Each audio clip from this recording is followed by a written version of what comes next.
And I will call the meeting of the Sevastopol Plan Commission meeting to order. Our clerk, Amy, is not here tonight, so when you see me taking notes, I am trying to take some minutes. So we will have a roll call to establish a quorum. Terry Riker is excused, he's out of town. Derek? Here. Daniil? Mary Ellen Ramstack? Here. Laird Salisbury? Here. Hugh Zettel? Here.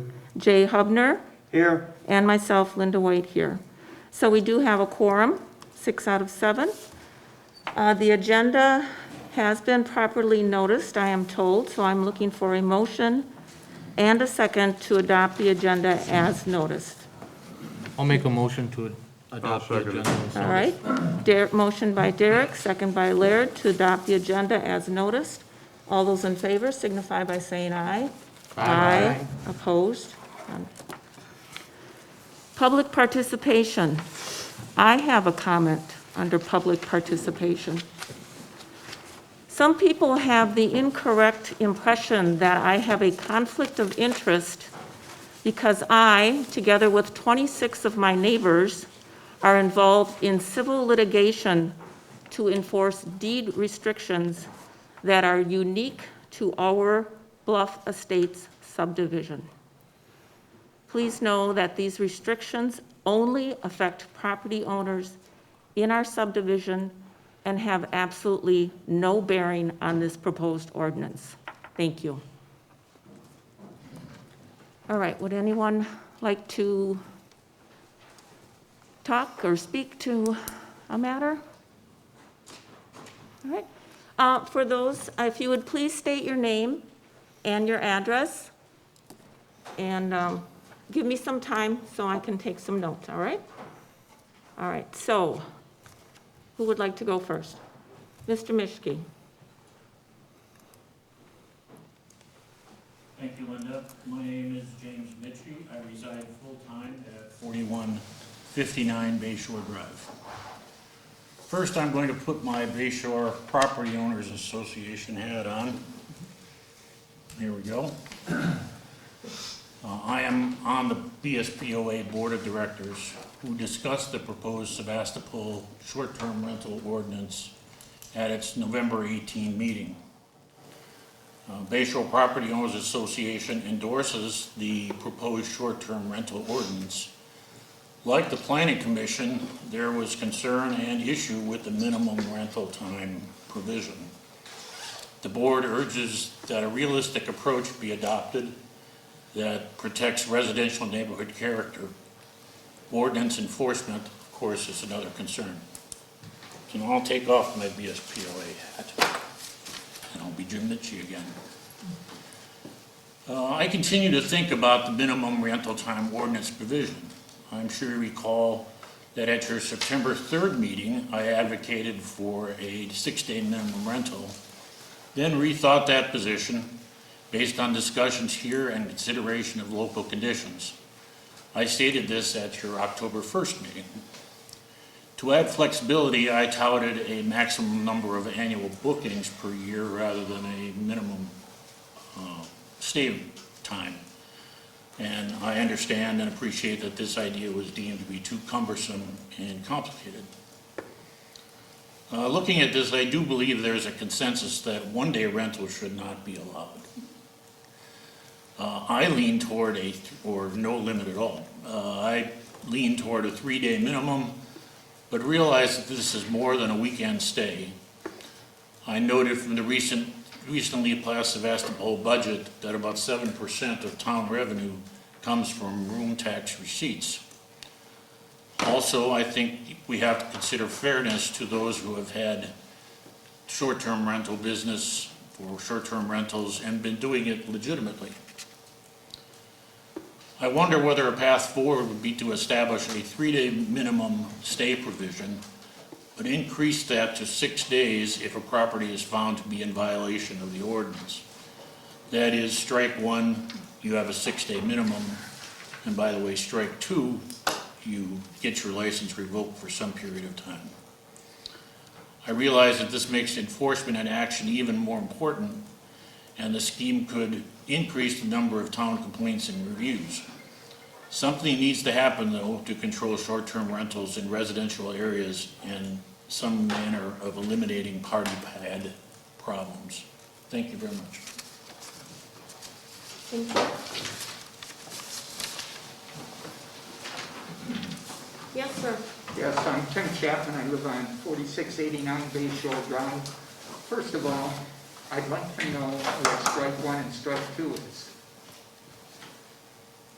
Could you give me an idea what a strike is, or strike one, strike two? I don't think we're going to get into that right Okay, now, Tim. okay, I've So we're not- I've got other yeah. things, but I don't that's think we want to be that's a pretty debating back and general term, forth. strike one, strike two. So- And who determines what strike one and strike two So is? I'll put that as a question that you're posing. Second of all, this year, I had 20 people who booked my home, home right next to the home I live in. And it's a 1,300 square foot ranch on the water. Out of that, I had 20 people booked. I had 5 people booked for a week or more. I had 14 people booked for less than 6 days, and I had 1 person booked for 1 day.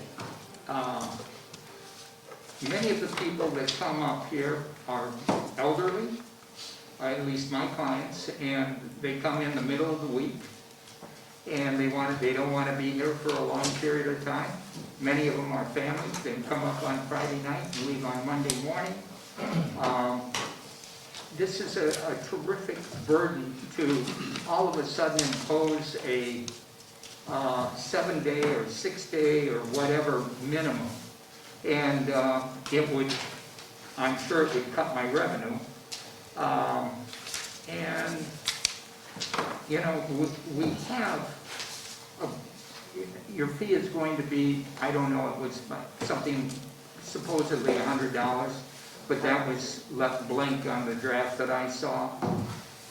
You know, we pay on that property, I pay $6,000 on property tax, $425 to the Visitors Bureau, $115 to the state, then a $10 registration fee that God only knows who, and plus the 5.5%, so I pay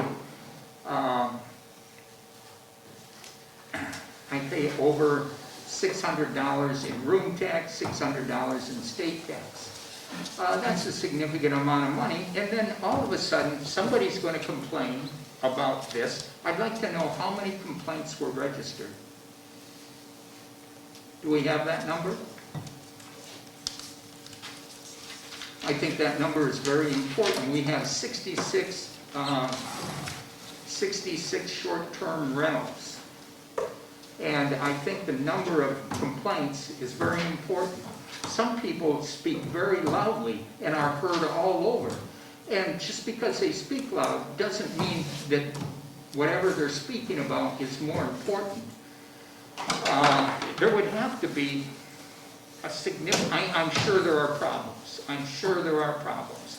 But to sort of punish 66 people for possibly what 20 people or 20 residents have done, I think is ridiculous at this point. I don't know all the facts, but possibly the people that complain should pay our $100 fee, and instead of imposing a $100 fee on everyone, if they want these new regulations and rules, maybe they should pay the $100 fee, which would come to $6,600 for the 66 short-term rentals.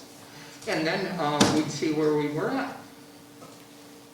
But to say, geez, we're going to do this and we're going to impose this $100 or $200 or whatever yet to be determined fee on you, I think is, well, BS, to be truthful with you.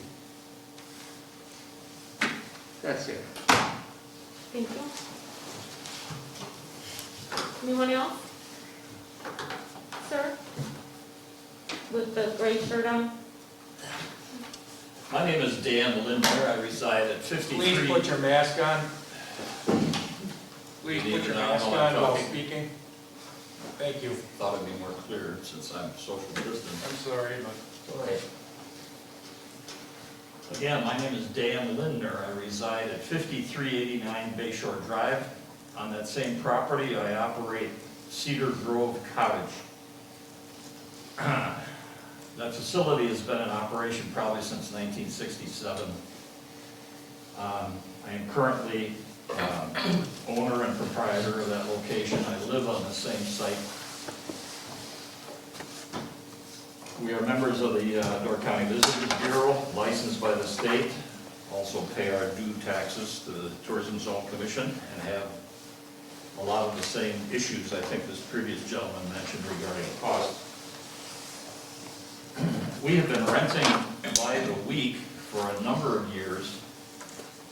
However, in recent years, based on, I think, our promotion and advertising as a Door County destination, I'm getting more and more calls for shorter-term rentals.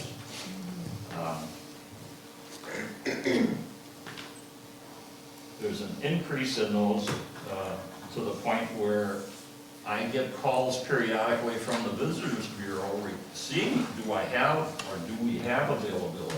And vice versa, I tell them when I have a week open.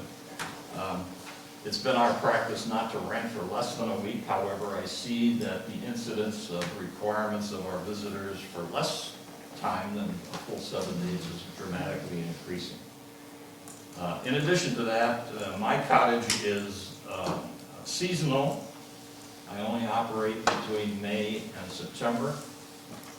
I would therefore, one of my points, I guess, would be that the initial licensing fee should be reduced for seasonal properties. I would say that half the amount for what's stated so far in the draft.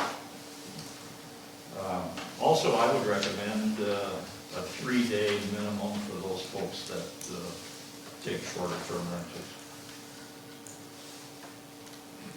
Thank you. Thank you. Sir, with the dark blue?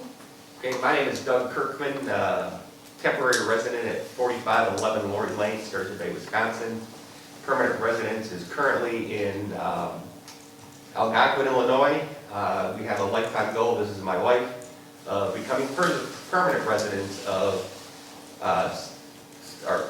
Sturgeon Bay. I'd like to start out by saying hello to all the beautiful people of Door County, Sturgeon Bay, and Sevastopol.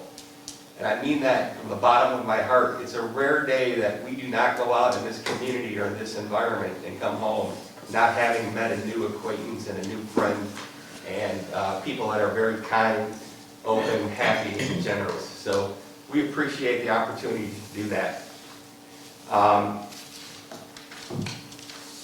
I appreciate allowing me the time to speak tonight. My speech will last about 4 to 5 minutes. I'm here to express my lack of support for the short-term rental of residential dwelling ordinance. We presently own a home at 4511 Lori Lane in Sturgeon Bay. We purchased this home May 29, 2016. We purchased the home from my wife's parents' estate. I met my wife Polly while in college at Ohio University in 1981. That summer, she invited me to her parents' place in Door County. Wow, what a great invite that was. I've never had the opportunity to visit such a beautiful place, and Door County is still my favorite place on earth today. Our family has been coming to Door County for over 40 years. We love our place on Lori Lane, and we love Door County. And we do rent our house out using Airbnb and VRBO platforms. We also allow friends to stay at our place. Here's the major point of emphasis that I'd like to get across tonight. We only rent our house out because we have to make ends meet. Every year we get a little closer to our dream to move up here and become permanent residents. I'd like to say this was my idea to rent our place out, but it wasn't. It was a neighbor of ours who suggested that. She said that's how her family got started in Sturgeon Bay, and it was the best decision they ever made. Another outstanding citizen of Sturgeon Bay got their permanent residence because of renting out their place. The last thing we need in our community are more regulations. I received an email blast for the Bayshore Property Association that stated their board of directors support the short-term rental of residential dwelling ordinance. In that letter it states the following, and I quote, "Their latest draft is not posted at the October 29th commission meeting Each of the 7 members voted for a 6-night minimum stay. Now that kind of tells me you all agreed on the 6-night stay. I know there's a lot of things that have to come up, but I would really like you to focus on that 6-night stay. Door County, the fabric of Door County is short-term stays. This community thrives Thursday through Sunday, from Memorial Day all the way to the first week in November. It doesn't thrive, it's busy all week, but it's really busy Thursday through Sunday. I would like you all to think long and hard about your vote once again. Short-term stays are the beauty of Door County. Door County is packed in the summer and fall, and I'm repeating myself now. I wear Door County apparel all over the United States when I travel. It's a rare trip that a person does not comment on the beauty of Door County and how much they love their visit there. We have many short-term stays at our place. Most are 3 to 4 nights. Some are longer. We do not want to lose our short-term rentals because we do not want to sell or foreclose on our place. We don't use the Airbnb and VRB platforms as a for-profit business opportunity. We use it to make ends meet. Nobody loves our house and our community more than we do. Our community on Lori Lane is very precious to us. Our neighbors are our friends. We want to keep them our friends. We support other neighbors who rent their homes with the same goal of their home becoming their permanent residence. Some of the residents on Lori Lane have created 4 generations of friendships. We have a guest book that our guests sign. You should see all the comments on how much they love our place and how much they love Door County. Don't take those dreams away from homeowners or our visitors to Door County, please. We do not need more ordinances in our town. Without the ordinance, we already do the following. We are registered with the Department of Agriculture, Trade, and Consumer Protection. We do get our well water tested annually. Safety inspections of our place are conducted. We have a property manager that lives in Sturgeon Bay. We do not have a pout system. However, we do have a holding tank that is an alarm and is emptied as soon as the capacity is met. If this ordinance passes, who's going to enforce it? I have asked the town of Sevastopol meeting to be aired via Zoom and was told that the town does not have personnel to set up Zoom calls. If we don't have time to set up Zoom meetings, who's going to have time to enforce this ordinance? When we travel as a family, we often use Airbnb, VRBO platforms. These stays are usually short term, and we can house our whole family, and it allows us all to stay together, and we usually end up saving money. We rent these for short-term purposes like weddings and family reunions, the same reasons that people rent our place. I hope all of you on the board use the platforms during your travels, and I hope the communities you travel to don't put restrictions on your stays. Please think long and hard about this ordinance. Please vote against this. And remember, we love Door County, and thank you for the time for allowing me to speak to present our views on the proposed ordinance. All right, anyone else? Sir, in the front row. Yes, we booked people 2 years. I'm sorry, could I have your Ray name? Spangler, Ray Spangler, Mary Spangler, 3746. Glidden Drive, Mary's Beach House. We booked people 2 years in advance, and now you're changing and putting on an ordinance that messes up everybody's vacation? I mean, I can understand grandfathering if all of these 66 people started their business under a set of rules, then if you want to change the rules, then you grandfather us and harass the new people. I mean, they even started a business under the new rules, so they know what they're getting into. I mean, how many party pad incidents have happened? Now, that's the reason you want six days minimum, right? How many actual problems were there with party pads? None? I mean, there's 2 kinds of legislation. There's legislation to handle real problems that are documented. And then there's legislation for harassing people through the government. And that's the way I view this. How many, the parking problems, has anyone parked on the street and inconvenienced somebody? Has there been any incidents with that? I mean, if you're a rental people, you have to have your water tested once a year. If there's no affluent bacteria in it, then your septic system is working. The idea that you're gonna overflow a septic system is the only person that doesn't understand septic systems would understand that. I mean, you suck it out with a honeysucker every 3 years. I mean, there's no incident, is there any incident that a rental property in Sevastopol has damaged the ground? I mean, that's what this ordinance, as I read through it, it's on made up, false accusations against the people who have been renting out their buildings. So I can see grandfather.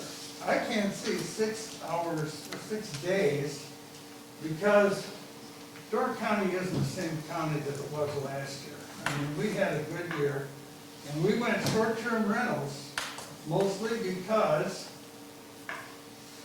people don't think it's worth being here for 6 days when half of, all this social distancing and things.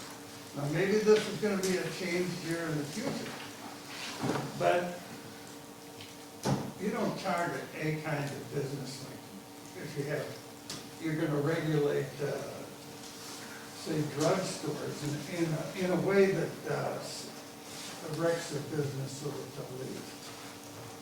And that isn't, there's plenty of negative national politics, but now it's come down to the local people.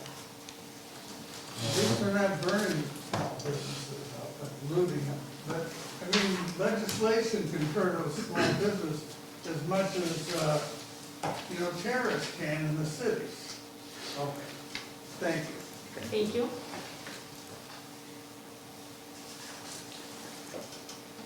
Mr. Schuster? My name is William Schuster. I live on 4095 Glidden Drive. I want to be just redundant on one comment I made last month, and I apologize to the board for repeating some things, but I want to do it on the benefit of some of the people who are here. I own property on Glidden Drive and I reside there. I also am one of the owners on property on Bayshore Drive. So I have property on both of the streets which are most impacted by short-term rentals in Sevastopol. The real issue that this board needs to address is that we're talking about residential neighborhoods. And the expansion, or the existence and the expansion of short-term rentals are morphing our residential zoned districts into commercial districts. This is spot zoning. It's one thing to look at this and think of it as a business environment, a business venture that we must take care of those folks. But the residential zoning was there before people started creating these small businesses. That's what's important here. This will only expand more. You're going to have more of these as time goes on. You're morphing my residential neighborhood into spot zoning of a commercial district. We were here a long time before people started short-term rentals. Thank you. Thank you.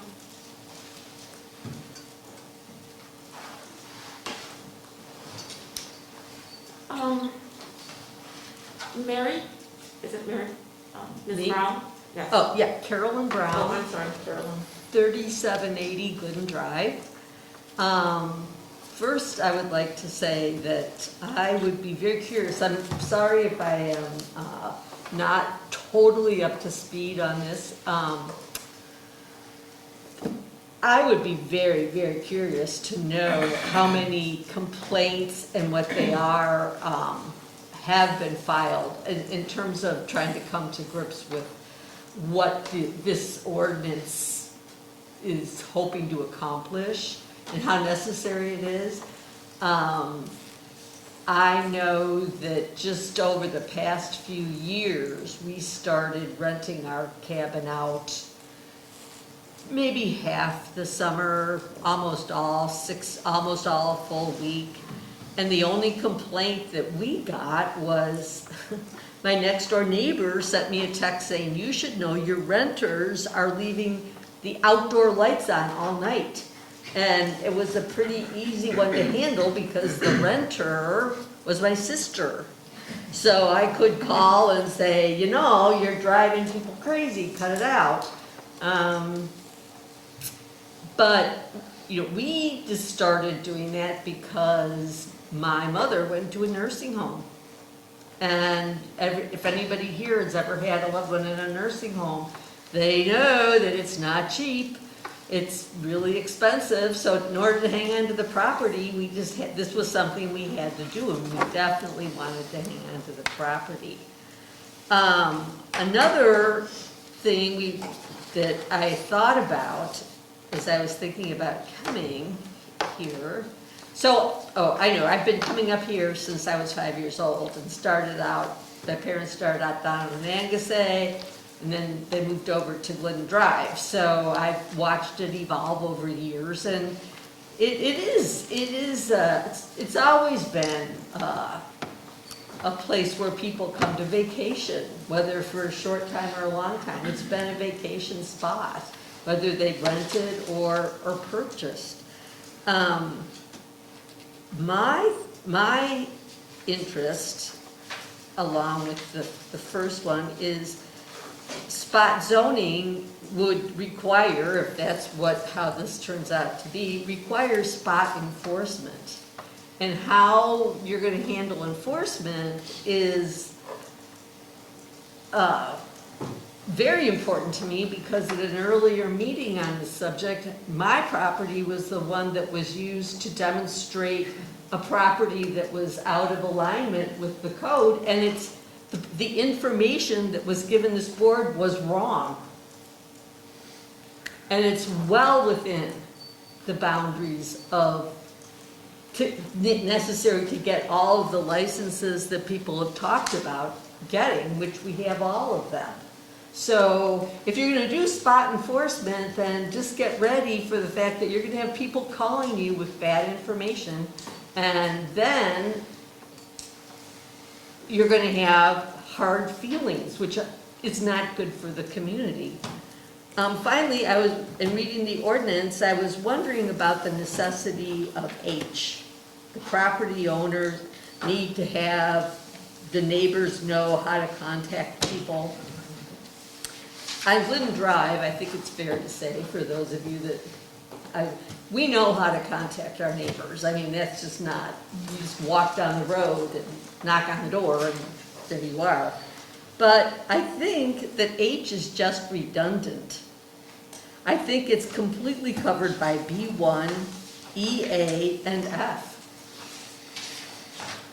And it could easily, if you have a complaint and you want to complain, you can complain to any number of these people who can look into it. To put H in there is the beginning of making neighbors tell on neighbors. And that just seems detrimental to me. So that's pretty much all I have to say. I think the government has a very legitimate interest in protecting the health of the citizens. So being concerned about septic systems, et cetera, is quite legitimate. But to get your license renewed every year, you have to have it tested. And you have to have your well tested.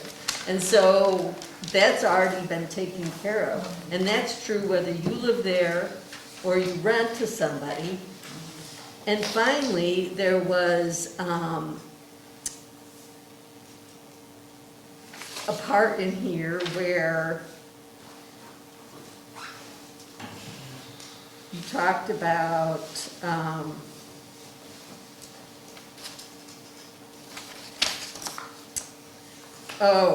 if the property, it's 6D2, no recreational vehicle, camper, tent, or other temporarily lodging arrangement shall be permitted on site as a means of providing additional accommodations for paying guests or other invitees. So is what you're trying to accomplish with that, to say you just can't have those? And possibly the best way to go about that might be just to say, you just can't have those because they exist all over the place. And it's, I just don't know how other people feel, but if my family member wants to come and visit me for a week and they have their camper with them, and they want to sleep in their camper because I've gotten mold because I'm on the water, then they probably should be allowed to sleep in their camper. That's all I have to say. Thank you for listening. Thank you.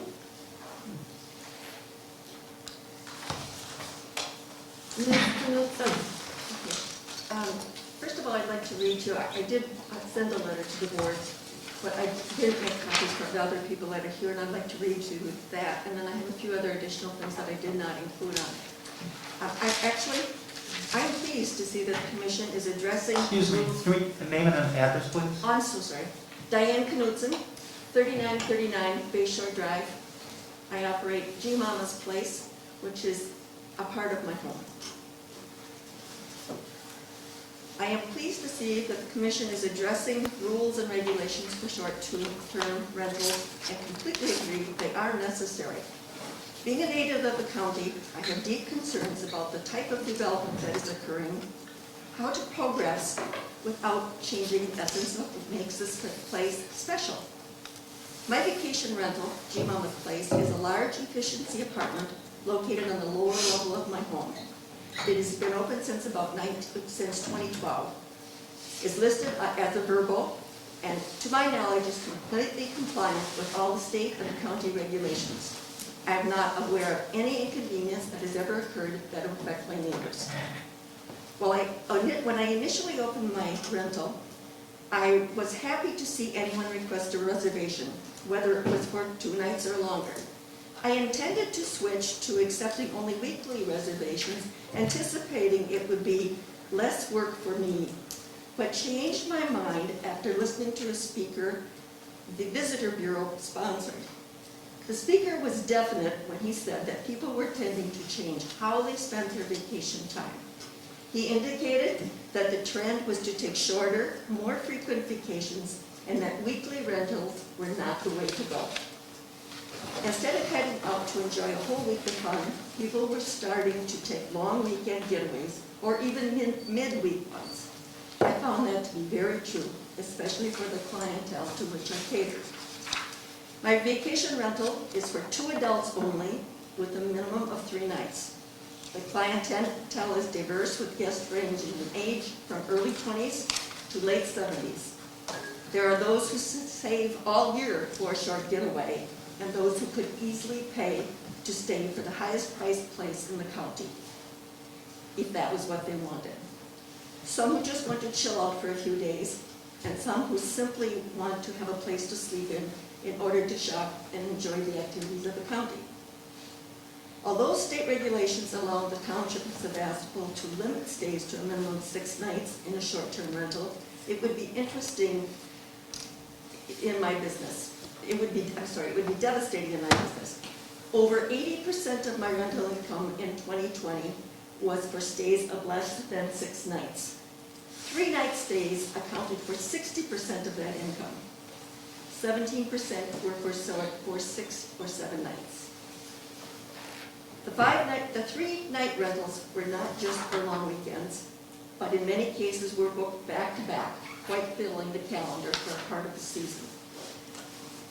Having a 3-night minimum enables guests to arrive on various days and does not add to weekend congestion in the county. A 6-night minimum, as proposed, would mean that most vacation rentals would change over on weekend. What a disaster that could be. There are weekends now when the highways are extremely congested and the line waiting to cross the Bayview Bridge extends out to where Highway 42 and Highway 57 separate north of town. On weekends, many day trippers from the Fox Valley, Green Bay, and all of northeastern Wisconsin come to visit. Forcing more changeover days to the weekend, thereby increasing the traffic, could cause the loss of business, and day trippers become frustrated by congestion on the roads and decide to visit other places. Although a minimum stay of 6 nights may reduce some problems, it would be an injustice to those of us who respect the rights of our neighbors, and it would deprive us of income. Please consider a minimum stay of 3 nights as an alternative. It draws a different type of clientele. It would change the turnover days considerably, and it would eliminate one-night fiascos. It would be more fair to those who are in compliance and are good neighbors. Additionally, the 3-night alternative would give time to test out new implementations and the effectiveness of other aspects of the ordinance. I sincerely hope that the proposed vacation rental ordinance is very preliminary draft. As it appears now, it would destroy my rental ability, even though I am in complete compliance. Please reconsider. Okay, in addition to that, I would like to point out a couple of other things. There are numerous things in the agreement otherwise that I question either enforcement or what is meant by that. I mean, how can this be taken? It seems that there are so many modes of interpretation that it would be continually a hassle trying to decide what was meant, okay? I think we need to take a look at different things. There's definitely issues of neighbors having some noise problems. It's probably few, but if I were one of the people that had a noisy place next to me all the time, I would be concerned. Actually, when I opened my rental was after 2 years before that, a rental unit had opened up right next to my house. When they first opened, I was very concerned. I thought, oh dear, what is this going to be? Everything's going to change. It didn't change that much. In fact, I was ready with some kind of humorous things as to what I was going to do if they were noisy. If they could be up late at night, I could be up really early in the morning was my basis of that one. And I can know how to start a motor to make a lot of noise. We have to recognize that these are businesses for our owners. We have to recognize that there are people who are in compliance. They are compliant on all the health issues, on the standards that are set up. And then there obviously are some rentals in the county who are not in compliance. But why is there this essence of a punishment type thing? If there's going to be rules and regulations, then there needs to be a setup for how they are enforced or what should be done. Mandating more, go back to the 6 nights just briefly. Mandating more than 6 nights is not going to eliminate problems. It will not make more units compliant. It will not change the noise of occupants that are currently renting. It will not make pets be quiet or be on a leash. It will not stop service vehicles from being in an area. And it will not stop events. But it will stop numerous county taxpayers from earning money. Limiting the number of nights of stay or increasing them does not solve the problem. The 6-night minimum proposal needs to be taken out of consideration, it just needs to be taken out of consideration. Regulations perhaps need to be examined more closely before they are on paper without anything connected to them. Thank you. Thank you. Karen? I think that's Karen back there. No. Oh, it's not, oh, I'm sorry. Would you state your name, please? Carrie Chernago. I'm at 839 Circle Ridge Circle in Sturgeon Bay. I work for the Simple Life Hospitality, which is a vacation rental management company. We manage 15 properties in Door County, as well as properties throughout the state of Wisconsin and Florida. I'm going to read a letter from our owner. She's not able to be here tonight. And then I have a few thoughts of my own. My role with the company, I'm a marketing specialist. I'm also the property coordinator. If there's anything with any of our properties in Door County, I am the contact person. So, from Wendy, our owner. I am writing in opposition of the proposed ordinance regarding short-term rentals. When there are restrictions placed on short-term rentals, it not only hurts the property owners, but it hurts the entire county. I have some statistics I would like to share with you from our 2020 vacation rental season in Door County.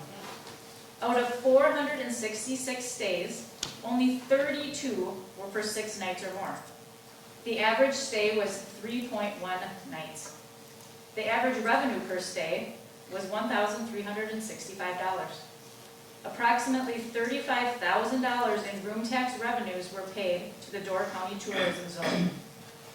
This doesn't even take into account the thousands of dollars our guests spend in the county and the potential impact to your neighbors who run stores, restaurants, tour companies, wineries, etc. There will be tax revenues lost for them as well. Door County is a tourist destination. It has been for decades, and vacation rentals are not new here. County residents must recognize that it supports its economy through travelers. Putting in onerous regulations and fees on short-term rentals will hurt all of Door County. As vacation property managers, we pay a significant amount of tax revenues, as well as provide amazing service to travelers who ask us for recommendations of where to eat, things to do, where to shop, etc. We do not feel that it's fair for vacation rentals to be targeted for additional fees and regulations. Thank you, Wendy Schultz, owner of Simple Life Hospitality. I have a few personal points I'd like to add to. Wendy talked about the stats of our properties in the entire county. I'd like it to break it down further and highlight the 4 town of Sevastopol properties that we manage. I will also add that I know our owners personally, and they are like the other owners who have spoken. Properties have been in their families for years. They're keeping them going so that they can retire there someday. One built a home with the intention to retire here, but they're not ready to retire yet, so they rent it out. They also use it themselves when they can. So those are the types of properties that are big short-term rentals here in Door County. So of these 4 properties, there were 135 stays, with just 6 of those being for 6 nights or more. The average length of stay was again 3.1 nights. Average revenue, $1,415, and approximately $10,600 in room tax revenues were paid to the Door County Tourism Zone. As a company, we are not aware of any noise or nuisance complaints to the Sheriff's Department or any other authorities from our properties. We have a 24-hour answering service as well as local contacts. If the minimum stay is implemented, it will hurt the entire town of Sevastopol. People will stay elsewhere in their county where there are plenty of options with less restrictive night stay requirements. And these visitors will also spend their money elsewhere. They aren't going to come back to grab a burger at Valmy Happy Hour if they are staying in Sister Bay. So more business will be lost in the town from visitors staying elsewhere in the county. If there are fewer stays because of the minimum stay requirement, it's not just the owners of the homes or property management companies that lose revenues. The cleaners for these properties will have less work because there are fewer cleans, so that will hurt the cleaning companies too. Finally, there are also times of the year when the county is full, and such long minimum stay requirements will drive visitors to other areas of the state, such as the Northwoods, Lake Geneva, or the Dells. This will hurt the county as a whole. I respectfully ask you to consider removing the minimum night stay requirement from your proposed ordinance. Thank you.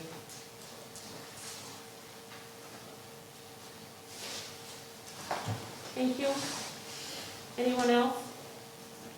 Mr. Wickman? Paul Wickman, 3871 Bay Shore Drive. Just a few comments. I wrote a long letter last time. My first thing is thank you to the committee for doing a lot of work. Doesn't seem like much thanks tonight, but thank you.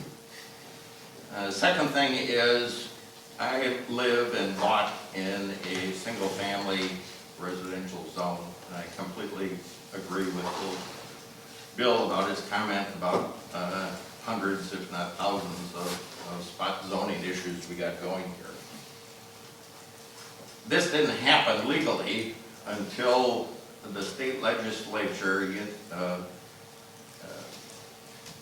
changed the law without anybody having any input, basically.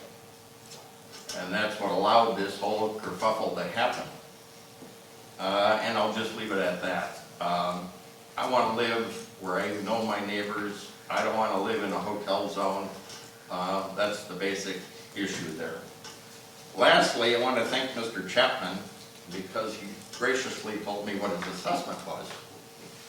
And I'm definitely going to use that as an assessment come open book, because I paid twice that. I got one house. That's it. Thank you. Mr. Spangler, if you can keep it very, very brief and no repeat from what you indicated before, okay? Promise. Promise? All right, I'll hold you to that. Thank you. Now, they had most of our rentals are family reunions. And families have to come from various places. So if you put a restriction on that they have to stay a certain amount of time or less, then they have to work out multiple schedules. Thank you. That was brief, thank you. I do what I'm told. I'm used to that. All right, thank you all. Oh, I'm sorry, Mr. Birmingham. My name is Brad Birmingham. I reside at 4729 Bayshore Drive. My family has a bar and restaurant there, and we have had cottages since the 30s. Before zoning, zoning was implemented and changed about 5 different times in our area. One time the zoning was changed and we were not in the proper zoning because the gentleman that changed it misrepresented our area.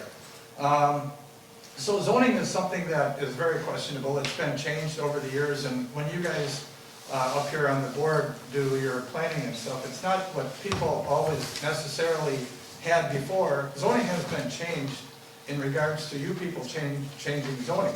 So spot zoning has been changed to recreational, commercial zoning.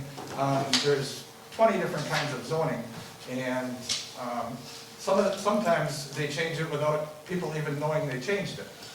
And it's happened more than you think. When they redid the zoning maps and things like that over the years, it just happens. And people aren't aware of it, except basically the people in the planning department. So I don't see the spot zoning thing as being really an issue or not, because a lot of people have had their places. Dan has had their place for a long time doing a business down there with his cottages. We've had our cottages since the 30s, renting them out, short-term, long-term. It is a business, it is not residential, but it is still, I still question this whole ordinance thing. I came to one of the earlier meetings, and nothing has changed hardly since that meeting. I'm very disappointed in the board of looking at this whole aspect of an ordinance. I don't agree with any of it. I don't agree with the purpose as being, the purpose is basically, the general purpose of all of us here in Door County is the same. We all want adequate protection for public health, safety, and general welfare. I mean, it's all of our purpose. We don't want anything to disrupt or change the way we live, or the way Doug Kirkman's surmised his statement of being in loving Door County. We all love Door County. I just don't agree with it. I don't know, 7%, Jim Minsky said 7% of the town revenue comes from our businesses, renting them out. I mean, that's a tremendous amount of money. We have never seen any of that money in the rental industry before. It doesn't come back to us. It goes to the town. You spend that money. We don't get any of that back. That's our money that we earned. And we're looking for help. I question the ordinance. I question the purpose. I don't know if the members of the board have talked to people that are in the Airbnb thing, or if they're just doing this on their own, or if they actually have talked to people. The people have brought up great ideas at this point. In the hospitality industry, I don't know if, I wish you would have talked to people and worked things out with people instead of just, making ordinances and looking back at other people's ordinances, other villages, other towns. Talk to the people in Door County, talk to the people in Sevastopol. You're listening to some now, what they're telling you.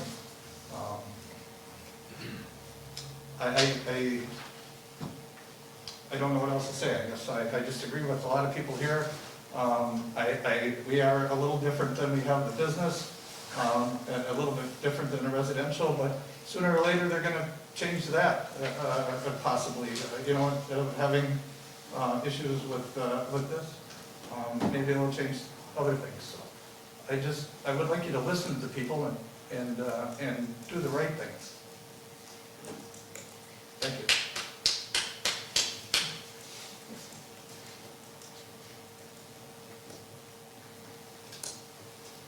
Yes, Tim Chapman again.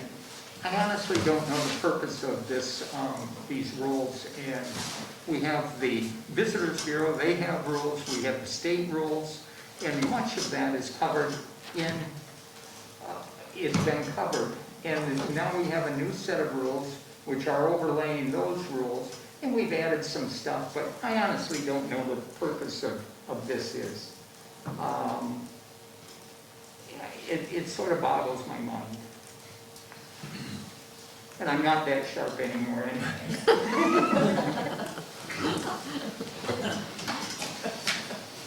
All right, thank you all. Pam? Just one quick question. Pam Jordan, Steer Vacation Rentals. Is there a way that we can get a list of, for the past, I don't know, 3 years, 5 years, 10 years, of your so-called people calling in and tattling?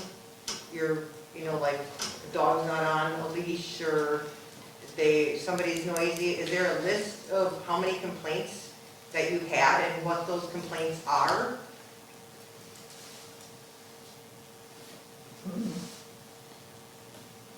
I would be interested in that too. I mean, you guys keep saying it's complaint driven, it's complaint driven, it's complaint driven, but seeing all these people that are in here and being in the vacation rental business for the last 25 years, I have never once gotten a call from any of my properties on Bayshore Drive, on Glidden Drive, saying that I shouldn't say that. I did get a complaint because a gentleman didn't like the dogs barking next to him. The next year we canceled, we no longer allowed dogs at that property. So we solved that situation. We talked to the owner. He was perfectly fine with it. But his dog now runs onto the property, poops on the property, and is not on a leash, but that's okay. But we can't call and complain on him, but he's gonna call and complain on us. I just want a list. I just want everybody keeps saying it's complaint driven. Now we're gonna have this system that we're gonna put at Sevastopol, and it's gonna cost so much money to put in for an owner to call and complain. Well, you know what, if I wanna have 15 people at the property that I'm renting during the day to have a dinner party, why should I be penalized because I have 5 cars there and I'm gonna have a neighbor that's gonna call and say, oh, there's only supposed to be 6 people at that property? Well, you know what, if they want to have somebody over there, they're not staying overnight, they're coming for dinner, they might be sitting out, they might enjoy the beach, but it's okay for the next door neighbor who doesn't rent, that they're going to have 40 people at their house, and they have fireworks, and they have a big bonfire, and they're up till 2, 3 in the morning, but my people are following the rules of 10 o'clock at night. I just want a list of the complaints. Put them out there, show everybody where they're coming from, what area they're coming from, and let's go from there, because to put minimums on the stays, beds and heads, because of the water, our properties are all, like they said, treated and stuff. Everybody has a water test. Everybody has to have their septic pumped. Everybody has to have their conventional systems every 3 years. They're all looked at. I mean, I understand, but there's got to be something. I mean, it keeps going on and on and on. Talk to people. I've asked to sit down with everybody. I've been in this business for 25 years doing this. I've asked to sit down with you guys and say, okay, tell me what I can do as a vacation owner to make it better for these people. But to say, I don't want these people because they might run a hose outside and the water might go across the street into the next door neighbor's property and it might hurt their septic or their well. I don't get it. It's very frustrating, and I think you guys need to really get the next meeting, or get it out there on what these complaints are, where they're coming from, who they're coming from. You know, like I said, I'm sure everybody here can say that they probably have not gotten a complaint, and if it was a complaint, it was probably something very minimal that was taken care of by a phone call or something. Thank you. Thank you. Okay.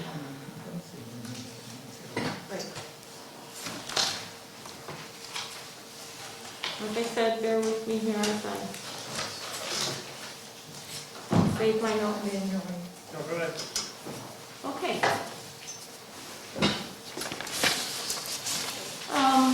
Let's move on to item 5 then.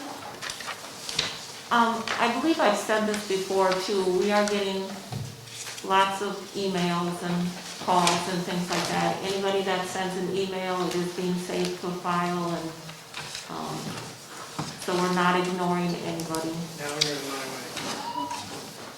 So number 5, I'm looking for a motion. I think you've all had a chance to look at our previous minutes of October 29th, 2020. If I could have a motion to approve those minutes, and then if there's any corrections, we'll take that into consideration. I move we approve them. All right, motion by Lyric, second by Hugh. Any discussion, corrections? All right, all those in favor of accepting the minutes and placing on file, signify by saying aye. Aye. Opposed? All right, motion carries. And on to our pending business. So we have draft number 7 of our ordinance regarding regulation of short-term rentals. If you have not received a copy, there are some on the front desk here. I'm not sure how many copies are left, but they are there. The latest draft is also posted to our website, the Town of Sevastopol website, if you ever want to look at it. So I'm going to ask the members, do we want to go through the ordinance? I would like to keep this meeting to an hour and a half max, if possible. Do we want to talk about the ordinance? Do we want to look at property rules? Do we want to look at costs? The DAP cap, I could give you a quick lowdown on the proposed request to pay Frencha at the Wisconsin Department of Ag, Trade and Consumer Protection, DAP cap. I did speak with him and indicate that, through our various research and whatever, we have located some properties that appear not to be in compliance with the DAT cap, so they do not have their license. And Mr. Krecha was very acceptable to that. I'm not sure that a formal request is really needed. He said that if we provided some info, such as names and address, he would refer those to their compliance department. And they would send a letter to that party with a packet that includes an application and the usual practice in order to get their DAT cap license and all of that. They usually give a 60-day response time, and they would likely waive any penalty as long as the owner responded and was willing to cooperate. Mr. Krecha, who's our local licensing specialist, he said he is more involved with after the application and payment has been made, and then he schedules his preliminary inspection of the property. So he's more of a follow-up with inspection rather than compliance. So like I said, Mr. Krejci would be happy to work with us in our efforts to bring everyone into DATCAP compliance well in advance of any ordinance or anything that the town decides to do. So, like I said, I think a simple email to him would probably So at accomplish. this time, without an ordinance, you said, We don't have to have an ordinance in Okay. order to I just can't reach out hear- to him. Yeah, I know, I I'm know. sorry, and it's very hard. It's very My hard. hearing's good, I Yeah, had we- it checked. We could reach out to DATCAP. Like I said, our goal is to have everyone aware of what they need to do. And it's not unique to the town of Sevastopol. Well, that would be If you're in a regardless. short-term rental business, you are required to have a DATCAP license issued by the state, which does include an inspection and all that. So nothing new to anybody. So like I said, he would be very receptive to that, refer it to the proper compliant agent or department, and it can be informal. It does not have to be, an email would suffice, put it that way. Okay. So that's something we could think about. Or Hugh, you I want would to move- chime in on that? Yeah, no, I would just move with the draft letter that you created, basically stick this in an email with an attachment of An of informal the list, email? Okay. and have him request that he forward it to the state for their review. And again, we are attempting to be proactive here. So a DATCAP license is required of anybody in that business. So we are attempting to be proactive before, if and when an ordinance does take effect, everybody has plenty of advanced knowledge that they need to be compliant.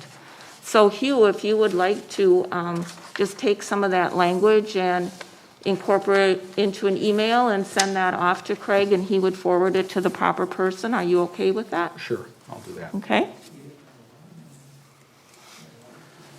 All right, and, hopefully, they would have time to, things should be slowing down a bit. So I'm going to just do a quick note here.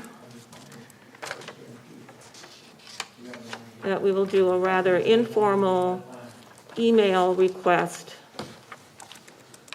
to Mr. Krejci to forward to the proper person, okay? And that's really. And got nothing- are we all okay with that? Do Yeah, we- I'm I fine, don't but think it's we just to need point action out on that it. this is something we should be doing anyway. It's got nothing to do with whether or not an ordinance passes or whatever. Right. You have to have a license to operate in this, Right, if you're doing An establishment. short-term rentals, Yeah. I mean, the tourism zone, you're supposed to have a DATCAP license I before just think registering with Some people them. might confuse and think Yeah. it's part and parcel. Well, kind of it is, I guess, in the long run, if the ordinance would pass. But I mean, they have to have a license anyway, They're supposed to be licensed, right? regardless. So nothing new, okay? Okay. What would you like to tackle next? Well, The host compliance costs, or Hugh, what would you like to do? Let's go through the property rules. Okay, That was brought up in the last planning commission meeting where there was feedback from the public at large about, instead of leaving it to the short-term rental owner to create a set of property rules that can be consistent across the town, so. so just a little background on that, our ordinance, one of the items is that the owner would provide their guests access to good neighbor policy, property rules, whatever we decide to come up with as our formal term for it. So, Hugh, if you want to go through that, that's fine by me, and we can take some notes and decide on which ones we think are appropriate and which ones we can scrap, and Yeah, in the document that was sent, there were 3 towns, a couple towns that we referenced, Walworth County, McFarland, relative to, instead of being vague with good neighbor policy guidelines, put more specific information relative to, property rules that would be placed in the short-term rental dwelling, as well as shared with the neighboring properties adjacent to the short-term rental. So basically neighbors would know, as well as the short-term rental owner, the rules that are governing stays for that, so that everyone's on the same page, if you will, relative to expectations. So what you have in front of you in the document is Section F of the draft ordinance, where we talk about the Door County Tourism Zone best practices or relevant town or neighborhood association standards of conduct. I took a shot from the Walworth County, from the Door County Tourism Zone, Glidden Drive Association, which also has a good neighbor policy, basically just articulating specifically the property rules, and just have that be applied consistently. So the.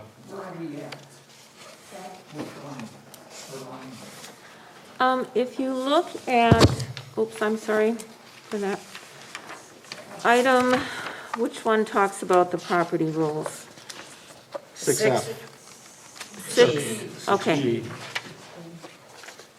Yes. Section 6G, short-term rentals. And so we've come up with a draft, I'll say. Nothing is final at this point. Just covering some points that we would like the owners to have on hand for guests. And this is where we could reach out to some of you owners for input as well, in case we miss something or you feel that, yes, guests need to be aware of this too, so. Okay, so the items that we have, or that are listed as, maximum number of overnight occupants for the dwelling, the name, phone number, and address of the property owner or the resident agent, that's acting as the local contact. The maximum number of off-street parking spaces that are provided and where they can park, noting the quiet hours between 10 and 10, pet policy regarding the leash requirements, noise, and no pets left unattended on premises, trash pickup day, and applicable rules for leaving and storing trash or refuse on the exterior of the property, outdoor burning regulations, and notification that the occupant may be cited or fined by the town, I shouldn't say town, instead of village, or could be evicted by the property owner or resident agent, in addition to other remedies available at law for violating any other provisions of the ordinance. Notification, and that may be language that might be in existing contracts that may be in place already. Notification that failure to conform to the occupancy requirements of the tourist rooming house is a violation of this ordinance. And then the copy of local public access rules if the property is located near parks or bodies of water. So for example, you may have residents that are located to a park, and the park may have rules for access. Another example, or that was noted in some feedback from property owners, for example, on Glidden Drive, is Glidden Drive has the lanes, and there's rules for how the private access lanes can be used, and also noting that aside from maybe 2 or 3 public access areas in Glidden Drive, the beach is basically private property, and just, noting, what the access is for there. Similarly, for example, along South Cape Point Drive, they have different beach access rules, in place, and those things might be local to a neighborhood where a rental is located. And that's something that we could reach out to short-term rental owners, on Glidden Drive or whatever. Do you let your guests know that these access lanes are public? Or, do you have private, maps available or things like that? So. And this, Well, that should answer the question that people commented on, what are the generic set of property rules? Well, here they are. I mean, for a start, Right. So this is a list of guidelines that would be posted in your short-term rental. Rather than posting our ordinance, this would be a condensed version of that, of what is expected of guests, okay?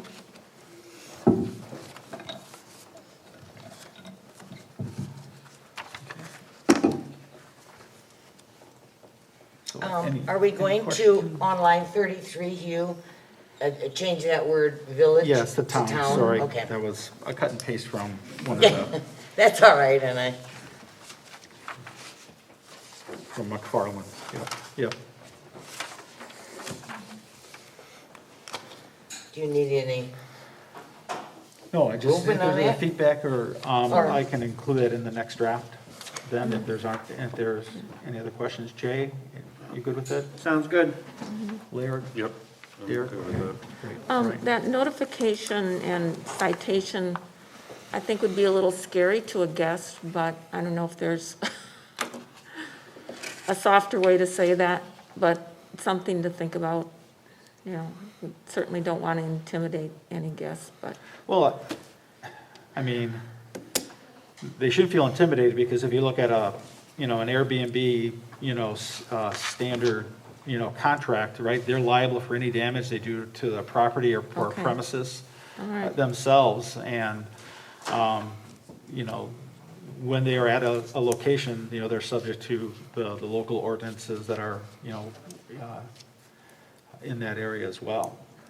Maybe I can ask somebody, is that what when you must post something in your properties that say you're liable for damage? Do you do that? Yeah, and Airbnb insures up to like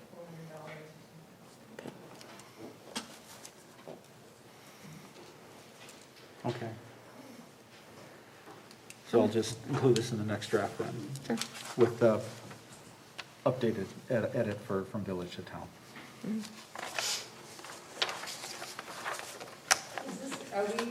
This will all be in the next draft that goes out? Yes. Yes. Yep.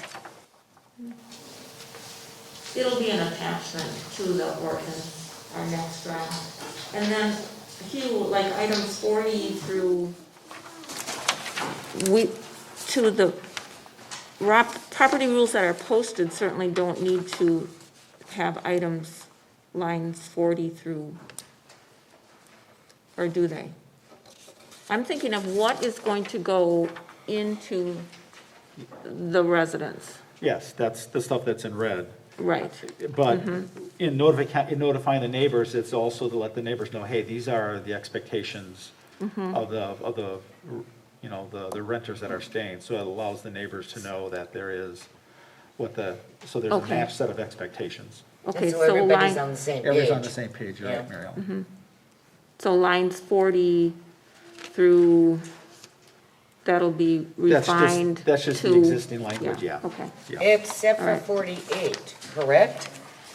Correct, 48, you're right, provide a copy of the property rules. that are Okay, so provided to renters. this is here because just that line 48 is in red, the rest was a Correct. repeat. The red would be a repeat, Yeah. exactly. It's just thank you. I think we would want to keep them as concise as possible. I don't see guests wanting to spend a half hour reading what the property rules are, so. Yeah. Okay. Okay. Okay.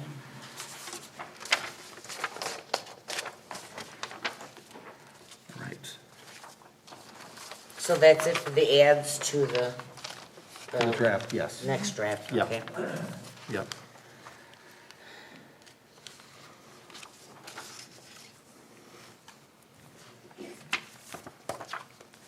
And owners, you must indicate where you can and cannot park on your properties, I would imagine.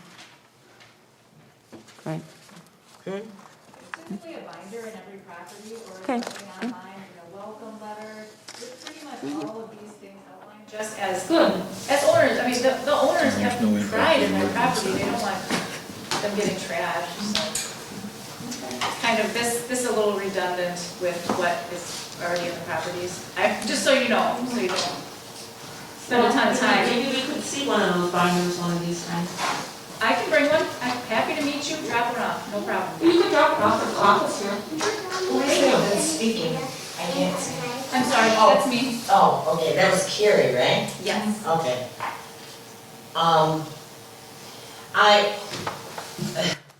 You have mentioned the word redundant several times, and so has another lady speaker. Yeah, I get it. But, you know, sometimes you gotta, I don't wanna use the word reinforcement, because that spooks people, but you repeat it here and there and everywhere, it sinks. Sorry, but that's the way it works. So yeah, I too am well aware that a lot of this could be considered redundant, but there's a point behind it. And you can't avoid it sometimes, so. That was just a little sidebar, as they say. Okay. Okay. Are we getting complaints about some of these?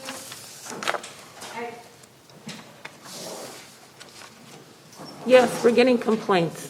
What? Yes, we get complaints. Do you have? On these specific items, well, noise, fireworks, pets, parking, yes. Fire. Fire, burning. Fire. Picking up beach rocks.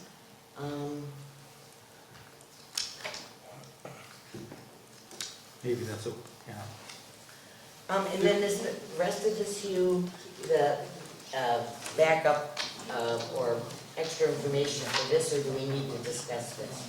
No, those are just references, Oh, that was of- parcel. Right. Yes, that Okay. I did create that a whole cloth. Try not to get lost in paperwork here. Okay, so we'll bring that back with our next draft. So in a form that we can attach to the draft ordinance. Everybody good with that? Okay. And just a clean copy, Hugh, without, yeah.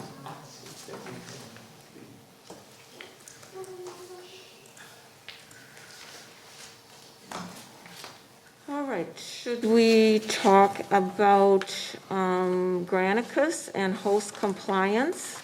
Sure. I know you all had short notice on a Zoom conference that Mr. Zettel and I had with Jamie Gebert from one of the other municipalities. The town of Rome. They contract with Granicus or host compliance and have been with them for, I think, a year and a half, Hugh, was it? 2 years. 2 years? They just started their, yeah, 2 years. And so I know it's a lengthy document, and we just sent it out this morning, and now you have hard copies. But I guess the consensus, at least in my mind, they were very pleased. They felt they were getting their money's worth. If there is an issue, they are happy to let us know, and they will generate a little reminder saying, okay, could you take care of this or whatever, and, 30 days compliance and things like that. So, Hugh, did you want to add anything to that? Yeah, just by way of background, as I think in the last meeting, the chairman asked if we could do some benchmarking or follow-up with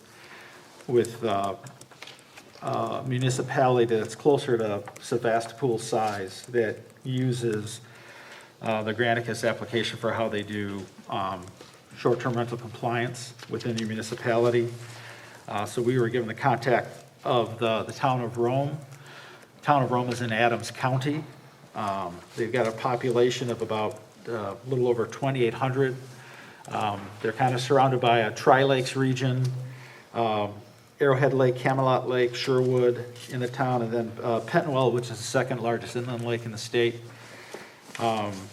They also have a large luxury golf rental or golf complex that has been developed called Sand Valley.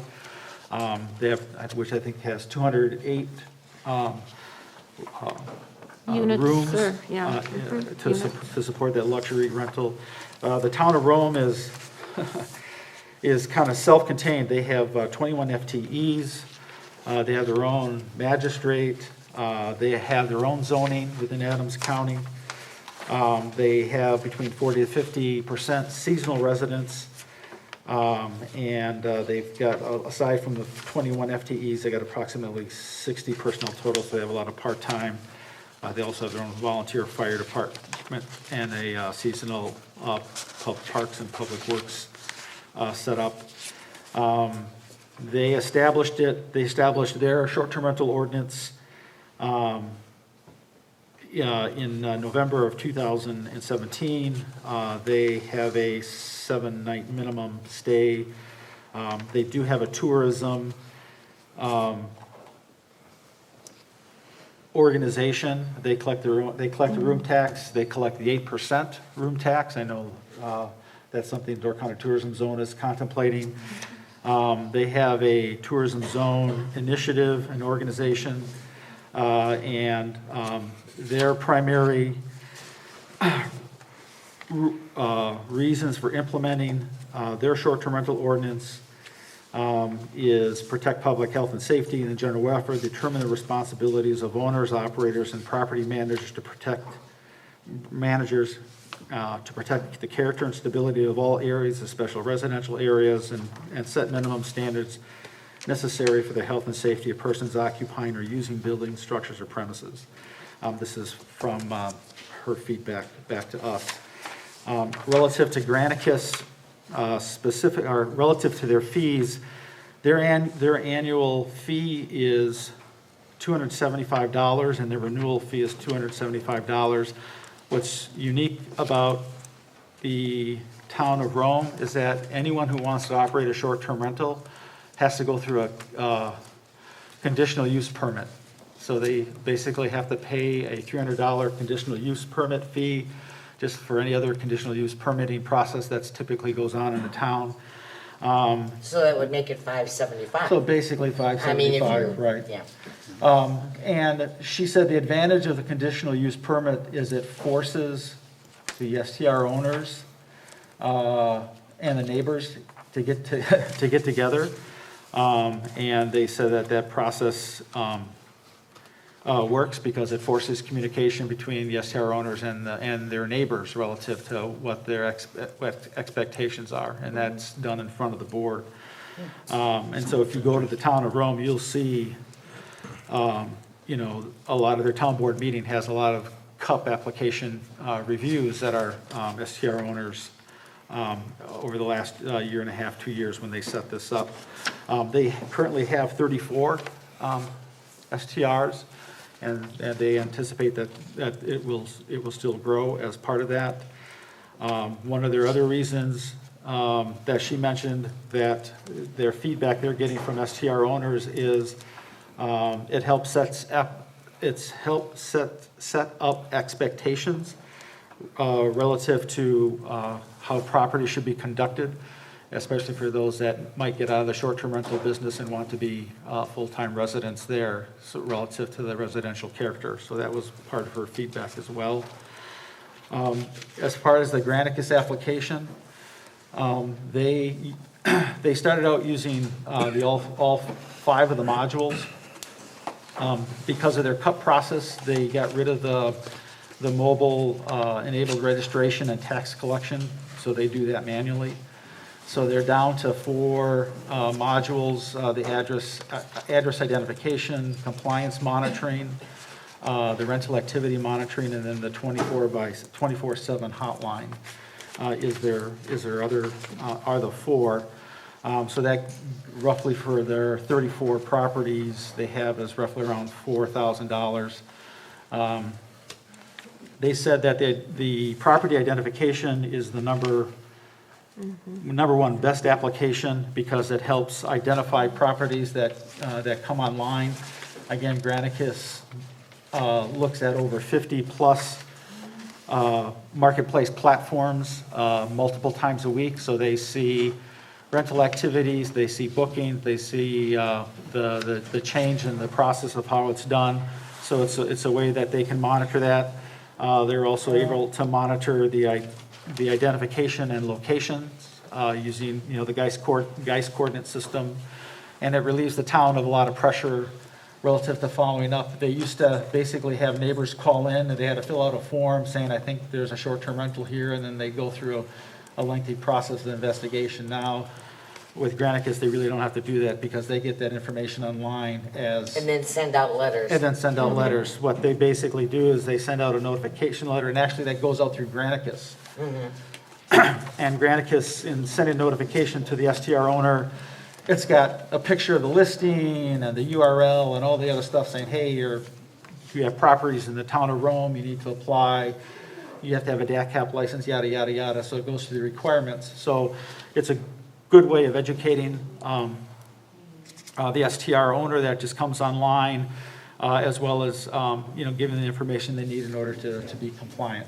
So they can do that, and then they can do follow-up notifications, and then if they need to, then after I think 60 days, then they'll write a citation if they're still online and not go through the process. So They will. They Granicus. Oh, no, the town will issue the citation, Yeah, but the Granicus does the the first letters and the and then notifications. the follow-up. So that's Okay. all automatic. Okay. The second thing that they said is very helpful is the 24/7 hotline. Again, it's a way that they can quickly get feedback if there's concerns or issues. She didn't have it in her notes here, but their top three pieces of feedback that get called in for follow-up are too many people at a residence, noise, and parking issues. Those are the three. Again, because they have a 24/7 hotline and they have contact information of the contact owner or the resident agent, they can use that in order to resolve the matter. And then basically the town is notified, if it's closed or the status of that. So, I wondered about that, the 24/7. So let's say I got a problem with a neighbor, too many people. I call the contact person, or I call Granicus? You call number? Granicus. Okay, but then And then the they, need to have a contact registered agent or whatever, representative agent, is still there, though. Granicus, that's the contact Granicus between- contacts them to Okay. basically resolve the matter Okay, or check into the issue. because I would just, the phone numbers and don't get Correct. all the landlords, grouped Well, up. and she also said too that, if it's a emergency safety issue, they need action now, that Granicus would call the police department 911. directly, Yeah, correct you? okay. Correct. And call the owner as well, Yes. if it's an emergency situation, Obviously, somebody's laying there Right. bleeding, you call 911, right? Okay. Okay. So that's their feedback there. They've renewed their, as I said, they renewed their application, their subscription. It's an annual subscription. And they first year, they paid the entire amount of the license. But because of the Visit Rome tourism organization that's set up there, and because that organization saw the fact that it gave them more visibility to properties that they didn't otherwise see, that they could go after and make sure they could collect revenue, that the tourism zone organization is paying 70% now of the fee, and the town of Rome was only paying 30%. Of the fee by hiring Granicus? Yes, Correct. Okay. yes. So initially, the first year, the town ate it, or Town- it was Took 100% of it. And now the Visit Rome is paying 70% of it. Okay, what would you foresee for us? Do we have an? Well, then we would move to I know that. we're projecting Okay. farther Yeah, out, but I'm that's- just curious. Let's finish this, and then Okay. we'll look at the costs. All right, Okay. that's right. So anyway, so that's, I think, it, in a nutshell. I think the idea of the property, I think their other big lesson learned is making sure that all this information, whether it's an application, what the requirements are for licensing, those should all be posted, on the town website, because there's a big education component with this.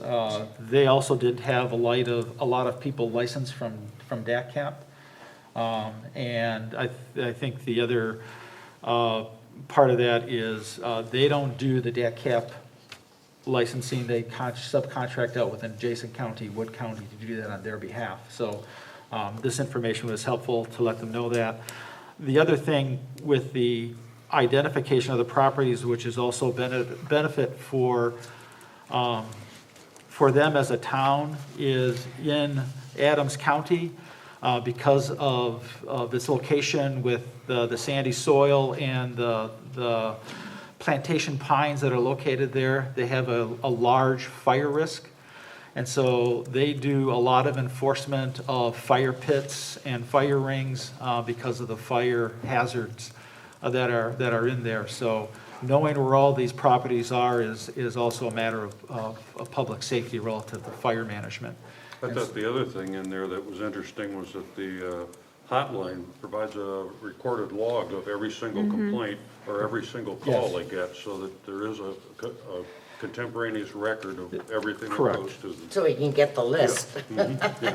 Right, it's a list, and the Granicus application, not only on the web, but also, they have an app that can be accessed. So if someone wants to talk about garbage overflowing or parked cars, they can take a picture of of what the person's experiencing, and that also becomes part of the record. So it can be a picture, it can be a video, so that, helps keep it self-documented.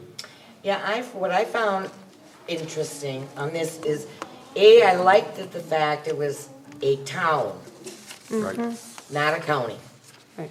It was a town of Rome, something that we could, associate, Right. talk a little more on the same page. But it was interesting that they said that apparently subsequently, I think Act 59 was enacted in April of 2017.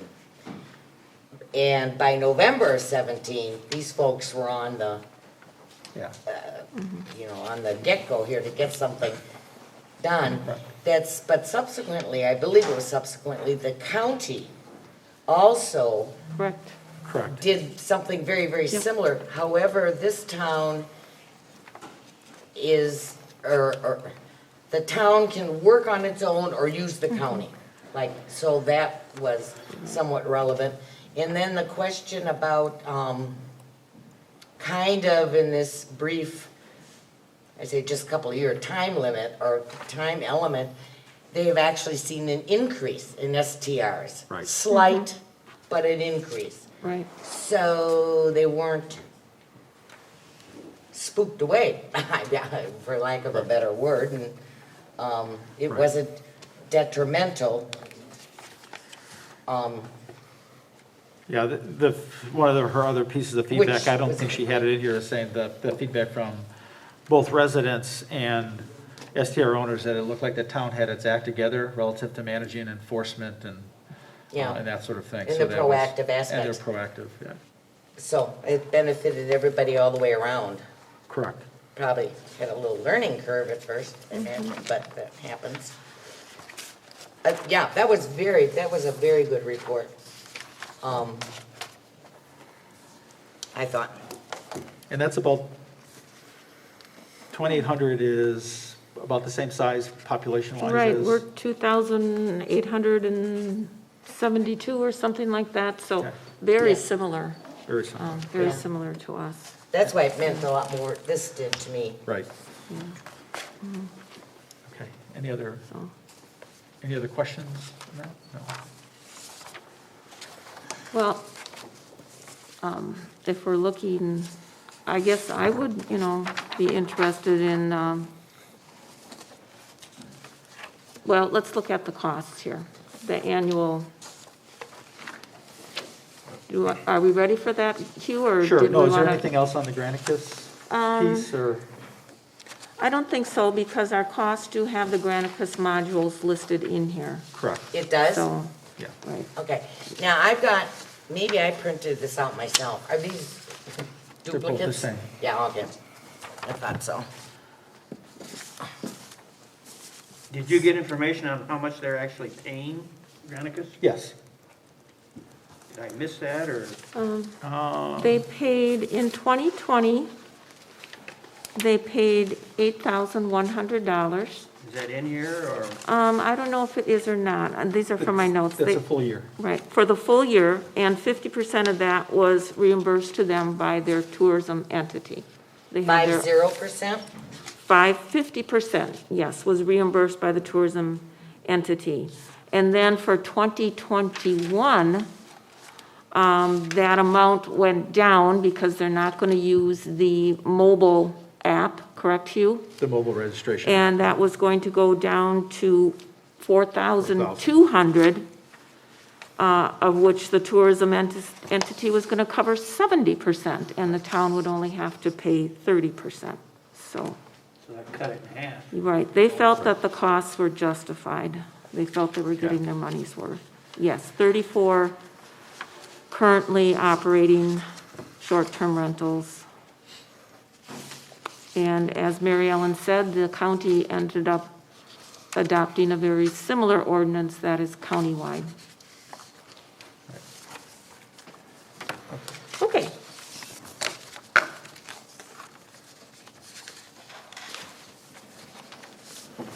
So Boy, that was a their big, experience from a cost, go ahead. that was a big chunk. I just was kind of settling in, 8,100 to 42, just by dropping that one Yeah. module. That's the most expensive Yeah. I module. found that, you look at the figures, I found it Yeah. interesting. One of the reasons that module, I think, is expensive is it not only handles the registration application, it also handles the tax revenue payment, and that can be automated from an online perspective. So that whole transaction of how you pay your taxes based on the number of stays that you have, they can manage that payment to their tax, to the tax entity. And we don't have that. I was gonna say, we don't have We don't that. have that in the town of Rome itself, for what they want to manage here, because of their cut process. They decided not to, it wasn't Okay, worth so the collection of taxes was still manual. room tax in Room their tax. mind. I mean, It's it room wasn't tax, yes, it's room versus tax. any other tax. Correct. Okay, but that part we would be out of. Correct, and that's why, So our figure would be different. Okay. yeah, I kind of, just using the word taxes, there's all kinds of Correct. taxes. I wanted to be sure what one we were Right. talking about.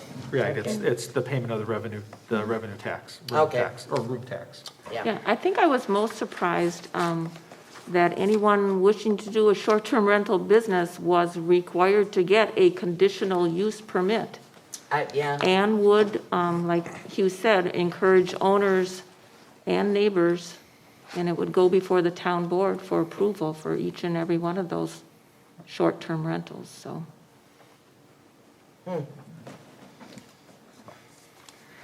Okay, so in the interest of trying to Oh, not yeah. go past your hour and a half meeting by too much. that's because Mary Ellen always talks. okay. She No, always I got just made- questions. Sorry about that. No, it's okay. I think it was a good benchmark, to get a municipality that's about our size. Oh, for sure. And actually has half the number of STRs that we do. So I thought it was a good feedback. I think our last item is kind of look at pro forma of costs. Right. The line items that you see here, Oh, excuse me, Hugh. So Laddie, if you wanted to project that, I think you have that file, and everybody could take a look at Yeah. it if they can read it from that distance. Oh, great, Okay. thank you. Yeah, so this is just a summary.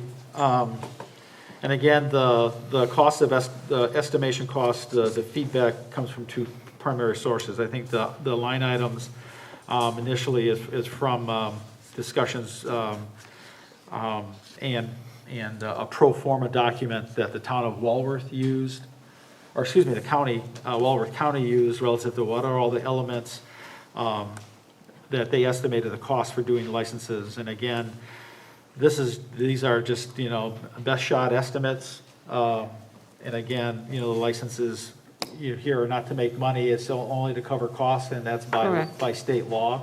Correct. So, these are our best level estimates, and we use Walworth counties as a baseline because they've had their ordinance in operation for 3 years, and they've got actual feedback relative to where their costs were.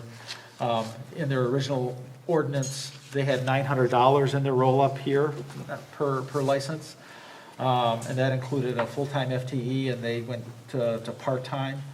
And that dropped theirs, and there's at 600 per year currently in their license. Okay, so these in the initial upper left, where it says initial license cost estimation, does that mean if we, the town, were doing it on our own? Yeah, these are all these are line items, Okay. and so if we For have. comparison then later to Granicus. Well, no, in addition to Granicus, right? So, Granicus has, or excuse me, Town of Rome has, 21 FTEs and another 60 part-time personnel, right?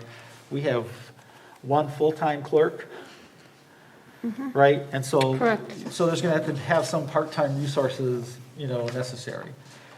And most of those resources, just based on the experience that Walworth County had, as an example, and talking to Jamie from Town of Rome, is there's gotta be some enforcement help, follow-up relative to the But implementation. these costs would be what, this 20,500 Yep.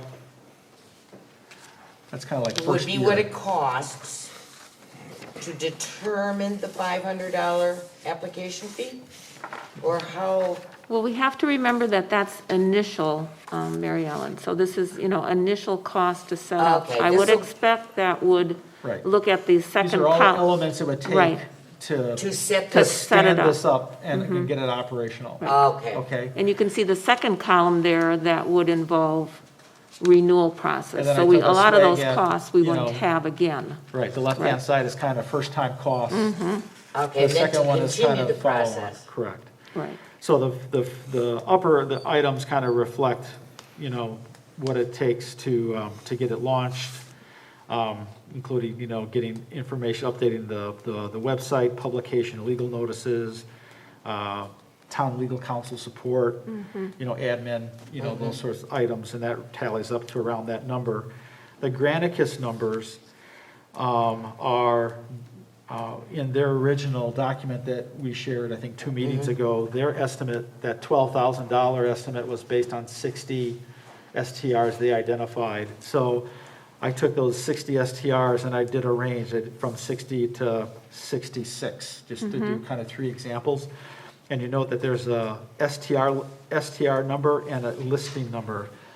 Many short-term rentals list on multiple platforms. And so if they're identifying and monitoring websites, from a compliance perspective, some of their features, like the identification one, it looks at the number of listings, not the number of STRs, since you may have multiple listings for a single STR. And so they charge by the listing, not the STR. So I basically prorated off of that 60 number, which is what the data he provided us, and then I looked at a 63 and a 66 value. So that basically looks at a estimated licensing fee on the short end, about $437, and if 60 were there, it'd be $470. So it's less than the ballpark of 500 that was in the upcoming draft, okay? And then the second row is just eliminating those items that I thought would still be recurring, but at a lower amount. I think the wild card for both of them is, how much, enforcement, part-time enforcement help of an ordinance. And again, that was estimated at 300 hours at at $17 a year. I know some part-time resources are 15. If you look at part-time law enforcement, public defense, whatever you call those, auxiliary police, Right. that might be in the $20 range, but, so I took a middle number of 17. And the second page kind of outlines, you know, kind of the details there about, you know, how much hours you would apply for labor, and then mileage and travel costs. Obviously, Town of Sevastopol doesn't, I don't think, has a card they could provide, so I basically used the mileage reimbursement rates from the IRS, so that's where those costs are. So, you know, any kind of reimbursement would be, I use the IRS reimbursement rate, you know, for mileage as the cost. And basically that's how I came up with the manpower hours. Obviously, you would need more part-time help in the June, July, August, you know, range, you know, in the peak season, and then, you know, dwindling down in the shoulders of the busy season. So that's, again, to come up with that estimate. And then below is a little bit more detail on the Granicus subscription fee based on the modules used. So the total would be the, for instance, the startup year would be the total 20,500 plus, let's say, you know, 66 STRs at 8,352 to Granicus. Roughly. So Yes. that's where we come up with a total of 430, or per license of 28,852 437. for that, yeah. And as far as renewals go, I should hope that once we have the process in place and everyone's aware of it, I should hope that enforcement and mileage and all of that would be drastically Should reduced. go down substantially, yeah. I just Once took a everybody is worst case familiar with everything. For now, we- but, Yeah. yes, it should go down. I So agree. then on page 1, then when you get in both columns, you have a more right column, estimated license fee and estimated renewal license fee. What is that? Does that then be the license that we are charging the folks? Okay, so it looks like 500's on the mark for the initial or application, but we have 100 for renewal. It's looking like that's, Yeah, I think the renewal would have to be close minimally to what the Granicus is, right, since that's an annual subscription, that's the minimum. But, you know, you're gonna have a certain amount of enforcement, you know, activity. sure, there should be a And drop in legal threat, figures in but there the should be a upper two drop, right. categories. However, Right, and I think that's to Linda's point, you know, after you got the first year running, you know, a lot of these towns, when you look at their ordinance, they don't have the fees and such in the ordinance itself. They basically say, on a go, payment schedule. go yeah. look to the fee schedule.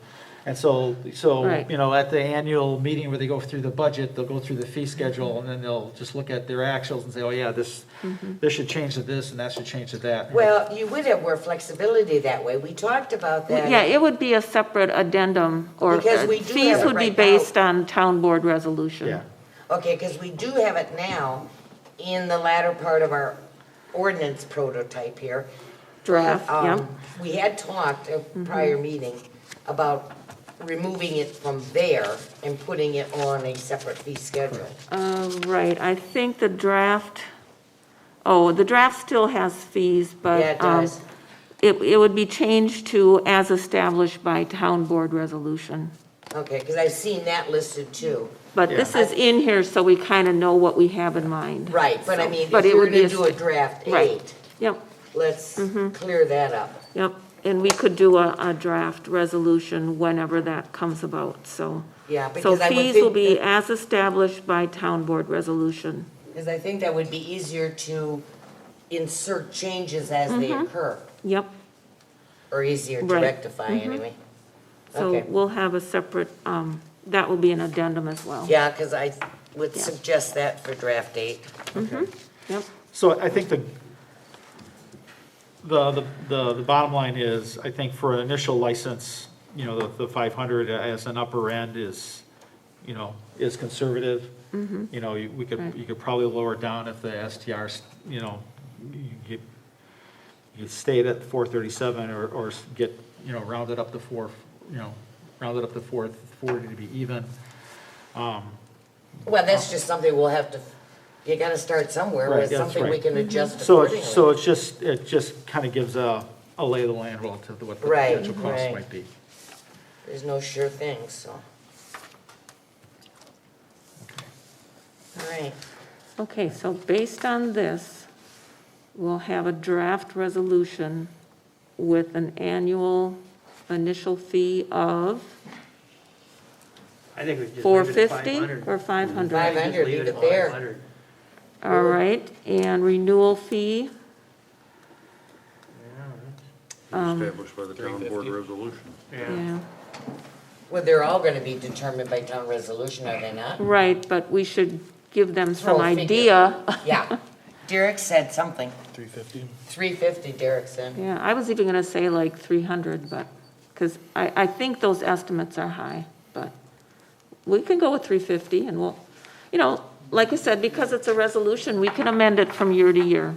If we did, you know, see that we're nowhere near these totals, we can reduce it. Well, and that's Okay. happened in other municipalities. Right.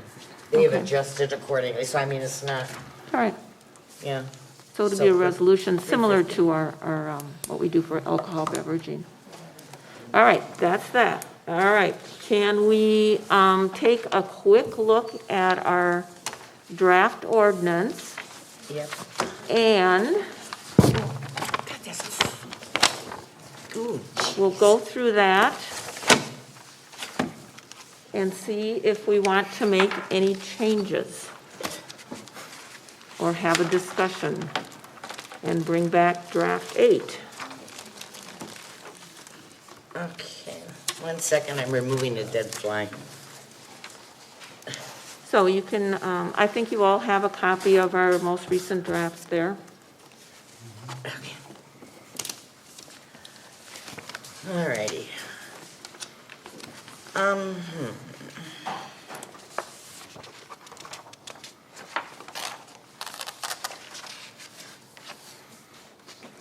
I don't think we need to go through item by item, so maybe if we just go from member to member, and you can point out any concerns or suggestions that you have. How's that? Who wants to start?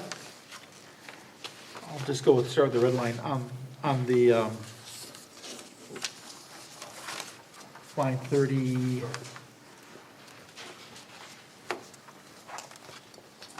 A, where we took out the offer, again, that was from legal feedback. Oh, okay, because I couldn't find that. I had a question mark on that too. I wondered That was why. from the lawyers to remove that. Okay, Again, because pretty much the initial language as written matches the state legislation. And Okay. they said to leave that alone. So we struck that. I don't know if there's any other changes, you know, from section 4. The next one in section 5 is, again, putting that the annual licensing term, which was in an earlier draft that got pulled out. That was the one that was highlighted in yellow. So the annual licensing term begins July 1st and ends July 30th the following year. but that was for consistency That was with for, and everything that's else. just to tie it to the annual Could be calendar. confusing enough. Correct. And then on 6D, 1, putting in the language for a period of less than 6 consecutive nights. That You was know, can I interject a question on that? Because maybe you guys remember better than I did.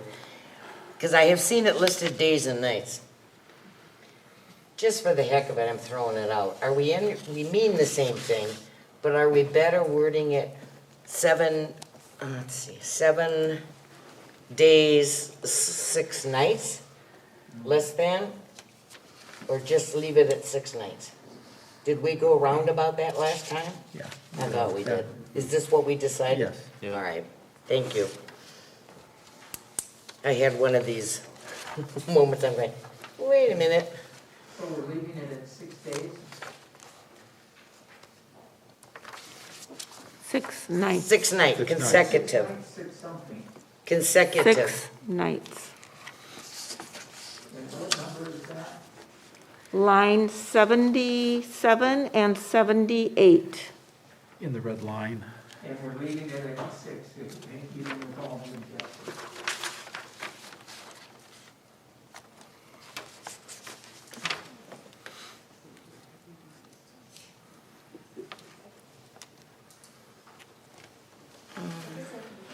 I would, okay. I know you asked us tonight, and that seems to have been one of the biggest factors that came up was the 6 nights. And I didn't hear any discussion from anybody, any of your members at all. There were a lot of protests to that, and that has not been addressed in any way.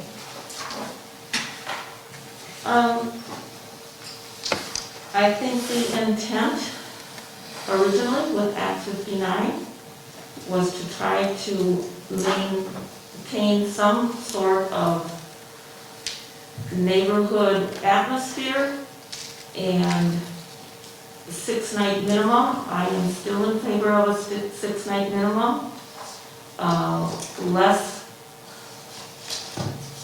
okay, if you only had a 1 or 2 night minimum, you could have potentially 3 different sets of guests throughout the week. Yeah. And that was one of the complaints, or one of the, Was it one was, complaint? okay, we're not gonna have any discussion, from that, okay? We're kind of talking. You wanted an explanation of why we want to stay with the 6 nights. So I'm giving my input and the others can give theirs, all right? I'm in favor of a 6-night minimum because I think it is more of a neighborhood atmosphere. It's less different parties throughout the week. It's just more consistent with a neighborhood atmosphere. So there's my 2 cents worth. Others can, Jay, Hugh, feel free. I admit, I've gone back and forth a little bit on the, I understand the desire for you people to make money on this. On the other hand, it's also, this is a residential area, not a commercial zoned area. I think that's the only real stopping point, is this number of days minimum.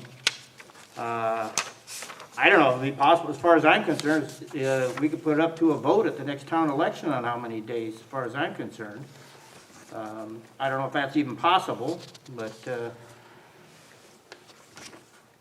perhaps that's the fairest way to do it. I understood this to be something where it was input, and the input was listened to. I don't feel that anyone that had anything to say tonight who was already left. Okay, you asked for members' input, so we're going down the line here, we're gonna give you a response, okay, then? Okay. All right. Simon? Yeah, no, I'm also still in favor of a 6 consecutive night. There's been several tallied out to, looking at all the feedback, not only just people that are here in person, but All the emails. all the emails. So there's 55 pieces of correspondence. So, and it's everything from, there's at least 3 that say, whatever happens to residential zoning, I would like them banned completely. We can't do that because Act 59 says you can't ban short-term rentals outright. And so there are a lot of feedback, that we're giving to the email correspondence that says, keep it at 6 nights.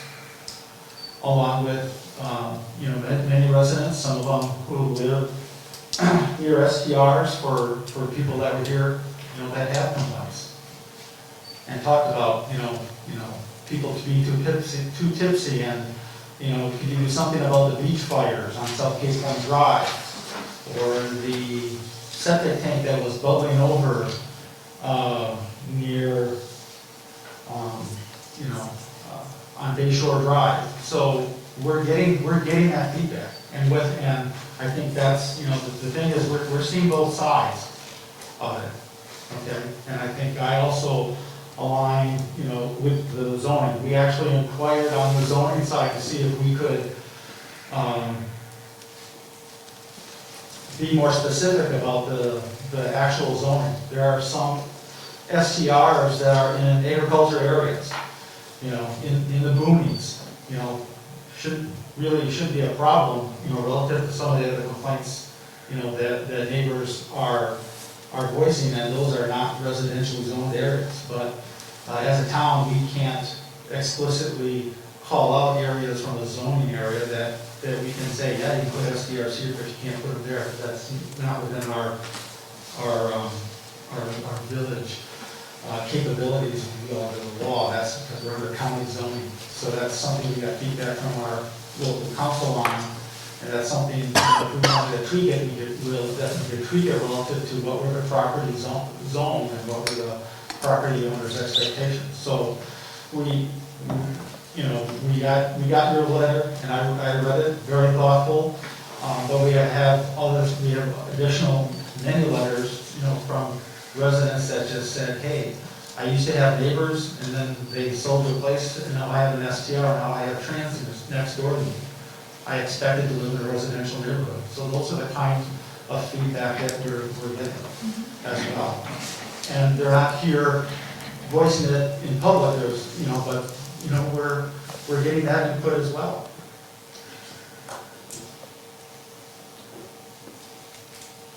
And maybe, you know, since there was a question about what are the complaints, maybe, you know, if these are input sent to the town, that they're public records, correct? Linda? How is that made available, Dan? Well, Well, we're not gonna hand out anything along those lines. We could certainly go through those emails and make a list of. And summarize it. Sure, we Because can do it's, you know, a summary of issues. I'll do there. A spreadsheet like you put up there with that would be fabulous, like you had up there. I think the thing that's missing here, if I can interject for just a minute, is this is a committee's work. Eventually, it'll result in a recommendation to the town board. Before anything will happen, there'll be a public hearing. What you have given the committee tonight is public participation. So you're giving them feedback. But the decision and where this all goes resides with the town board. And that timeline is not next week or next month. There's a lot of work that needs to be done to understand all of the nuances of this. And so you just kind of got to let them do their job and then let the town board do its job. If that makes sense, I hope. Yes, thank you for clarifying that.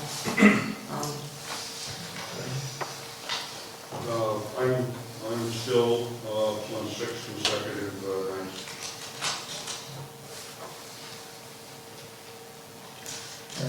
Oh, I'm sorry, I was short there.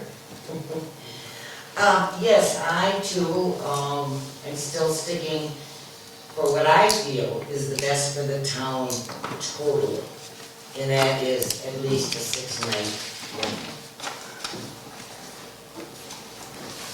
I think, no, I'll let it go with that.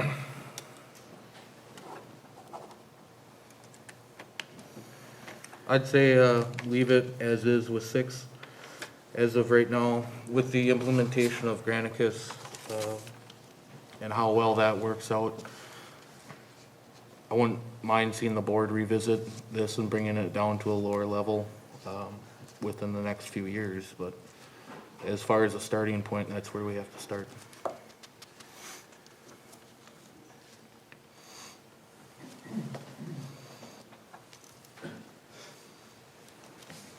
Okay. Okay, I hope that answers your question. I have a question about Granicus and what data or, complaints, gather things from neighbors. If they have an issue with a neighbor having a beach fire or too much parking on a road, could then that data be used to address the problems with the specific people? I'm thinking the complaints are possibly from a few of the STRs, not all 66. And could maybe then a penalty of some, maybe then they have a 6-night minimum versus doing this as a whole to all and to people who are being respectful neighbors. Granicus is a monitoring service. Sure. You want to elaborate on that, Hugh? Well, That's what they would monitor if there was an issue. Okay, so then you're Or gonna get someone's feedback, not reporting. you're gonna know which properties. Yep. So then you could address those, which you could use to, because you're going to employ somebody. So you could address those problems rather than making a broad ordinance and penalize, not even penalizing, but just make it very difficult for the other owners, I guess, short-term rental owners. Just something to consider. It seems like a nice tool. The short-term rentals are going to be paying for it in essence, with the $500 startup, initial fee. Maybe that's something to consider. Using the data to address the problem issues. Right. Yes. They would save us a lot of legwork. That's their job, would be to monitor and let us know. Correct. But rather than making it broad for everybody, using the data you get from that program to address the problem. Kind of like in a school, you don't put everybody into detention, you deal with, sorry, my husband's in education, so that's my thing. But you don't put all the kids into detention, you put the trouble into detention. Right?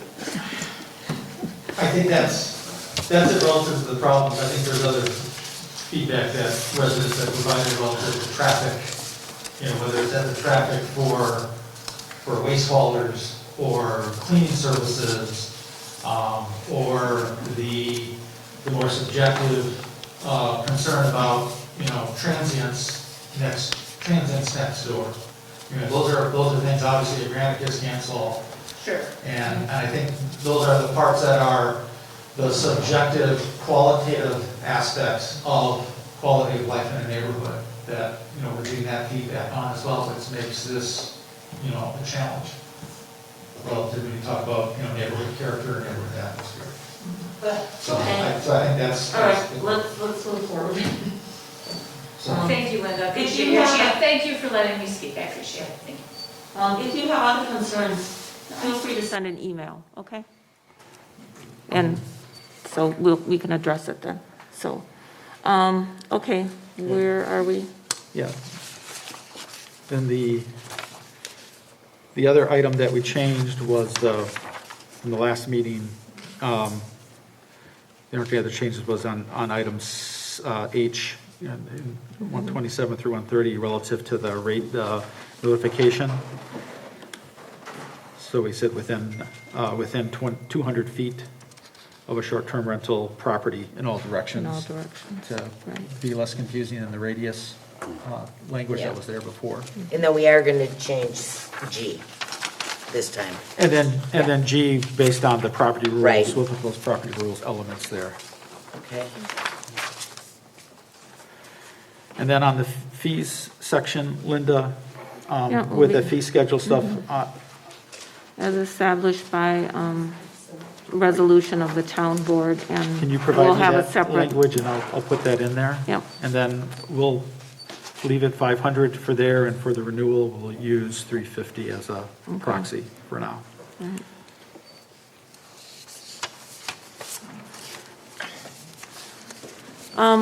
One of the emails seemed to question, he wanted to avoid any chance of ambiguity in our definitions or interpretation of the ordinance. So he wanted everything to make sure that we have it clearly defined, and I can certainly understand that, because we wouldn't want to be running to our attorney all the time. Under purpose, on line 15. So the purpose is to ensure the quality and nature of short-term rentals in our town. I saw somewhere that they included to determining the responsibilities of owners. And I think that is one of our purposes, is to determine the responsibilities of owners of short-term rentals. To make it more So I would clear. just ask that you think about that. Okay, I'm just throwing this out there. I'm not asking for changes, but maybe just think about it. And protecting the public health, safety, and general welfare of residents and persons occupying short-term rental properties. I'm just throwing this out there, okay? And then on line 31, the definition of a residential dwelling, at the end it says, to the exclusion of all others. I think we want to be clear that it would only be those that are operating as a short-term rental. So only those operations that have a tourist rooming house license, and that anyone with a hotel, motel, or resort license is an exemption. A bed and breakfast, they have a separate license. I think it's clear, we do say to the exclusion of all others. So maybe we don't need to put all that in there, and that would be less complicated, but we want to make sure that people understand this applies to tourist rooming house establishments only, not others. Like I said, I'm just kind of going through this, and Linda, we did make some edits on that, I think, originally, and then when we had the first review from legal counsel, they had us strike all that. okay. Since the language in item C is verbatim from the law, or Okay. from Act 59. Oh, yes, Okay. I do recall that now. Right, Hugh. Okay. so that's good. where we had Good. to stick with that, since that is what's on the books. Okay, I think maybe what we could take a look at is, to your point, is, what a short-term rental means, and that's maybe where we could look at tourist rooming house license or that sort of thing, where it builds on what the residential dwelling language is that's in the state statute. and we will be running another draft by our attorney, so I guess those would be, And I think if maybe they're that's where- okay with it, I'm okay with it. so. Yeah, and I think maybe if that's, because I noted that same concern, relative to, hey, does this apply to, bed and breakfasts, lodges, hotels, motels, and it doesn't. It does not, correct. And maybe, I hate to put belt and suspenders language in, but maybe that's where we can ask Amy if there's anything there that can make sure that it's bright Just, line. right, like I Yeah, said, because there was some confusion on the part of some of the people that wrote in. Yep. Dealing with, they were mentioning, for instance, like Birmingham. Well, that area is zoned commercial, recreational, it's not residential, it's not zoned that way. Well, and they mentioned condos also. Yeah. And places that have covenants, we have no business with them. Right. They're their Correct. own yep.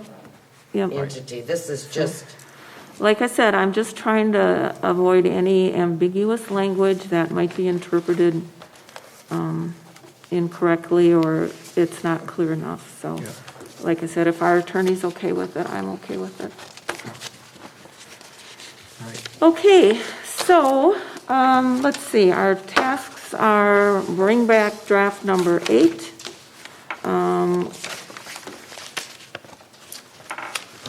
Establish a proposed resolution that would include the fees.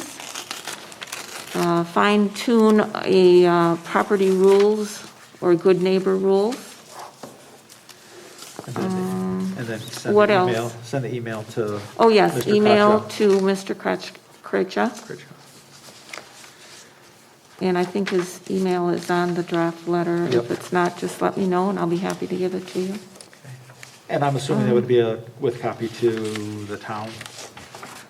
Sure. Yep, that would be fine. You can copy the town office. All right.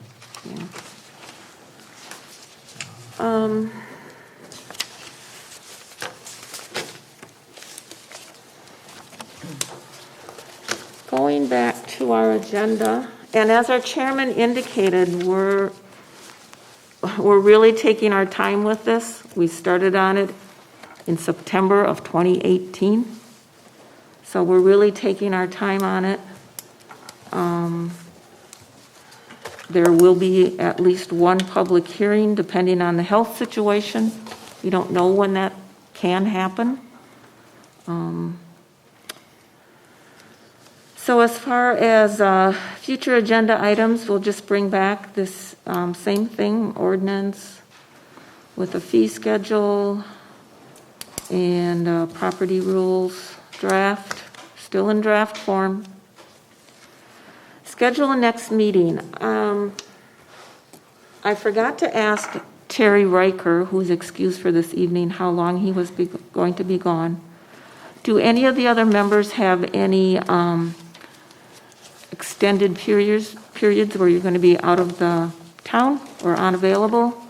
Perhaps in warmer climates, or not going in, nobody's going anywhere? No one's going anywhere. No. No. No one's going anywhere. Definitely it would be after the holidays, perhaps mid-January. Probably. Yeah. I think you have some calendars in front of you. Yeah, pick a date and I'll double All check right, it. Thursday evening, is that still good for you, Derek? Thursday evening still good for everybody? Are you happy with this 5:30 time, or That's fine. for the Sure. winter, 5:30? Is that gonna work with Yep. your schedule, Derek? Okay. All right, and so I'm sorry, what? If it snows, I won't be Yeah, here. if it snows, I won't be here. Weather permitting. If it snows, I won't be here either, we'll reschedule. How about, the 14th or the 21st? Do you want to go later, or? I don't know what the heck I'm doing that day. Should we shoot for the 21st? 21st. Like I said, with the health situation and all Yeah. that, maybe we'll have some freedom by then. And I hope that we answered most of your questions tonight. Thank you for coming. If you have other concerns or you need some answers, again, just shoot us an email and we will try to address them, okay? And if I seemed a little short, I'm sorry, but we try to accomplish something during the evening. So I think we accomplished a lot today. So, yes? This seems to be a monumental change from where we're at today to where the commission would like us to be through this ordinance. Is that much change necessary for the amount of problems, issues, or complaints we're having? Or could it be solved simpler and with a less complex, less governing type of solution? I mean, this seems to be almost like, no, I shouldn't say it, but it's almost like shooting a fly with a 22. But I may be wrong, and I may not be aware of all the issues. And I know that there are people that know where they think they want to be, and but I think this is overdoing it, to be truthful with you. And thanks for letting me speak on it. Okay. Heavy-winded at times. All right, okay. Well, I'd just like to suggest that, we're willing to listen to virtually anything. So if you want to come up with something and present it to us that would solve this I can do problem that. and in a better manner, go ahead and email it to us. Maybe a less complex, simpler manner that would not be as... Well, like I said, if you want to come up with a method, I will. propose it to us. Okay. Consider it done. Thank you. Thank you. Happy holidays, Thank stay you. safe. I move that we adjourn. All right, motion by you, second by? Mary Ellen, sorry. All right, all those in favor signify by saying aye. Aye. All right, we are adjourned. Thank you very much.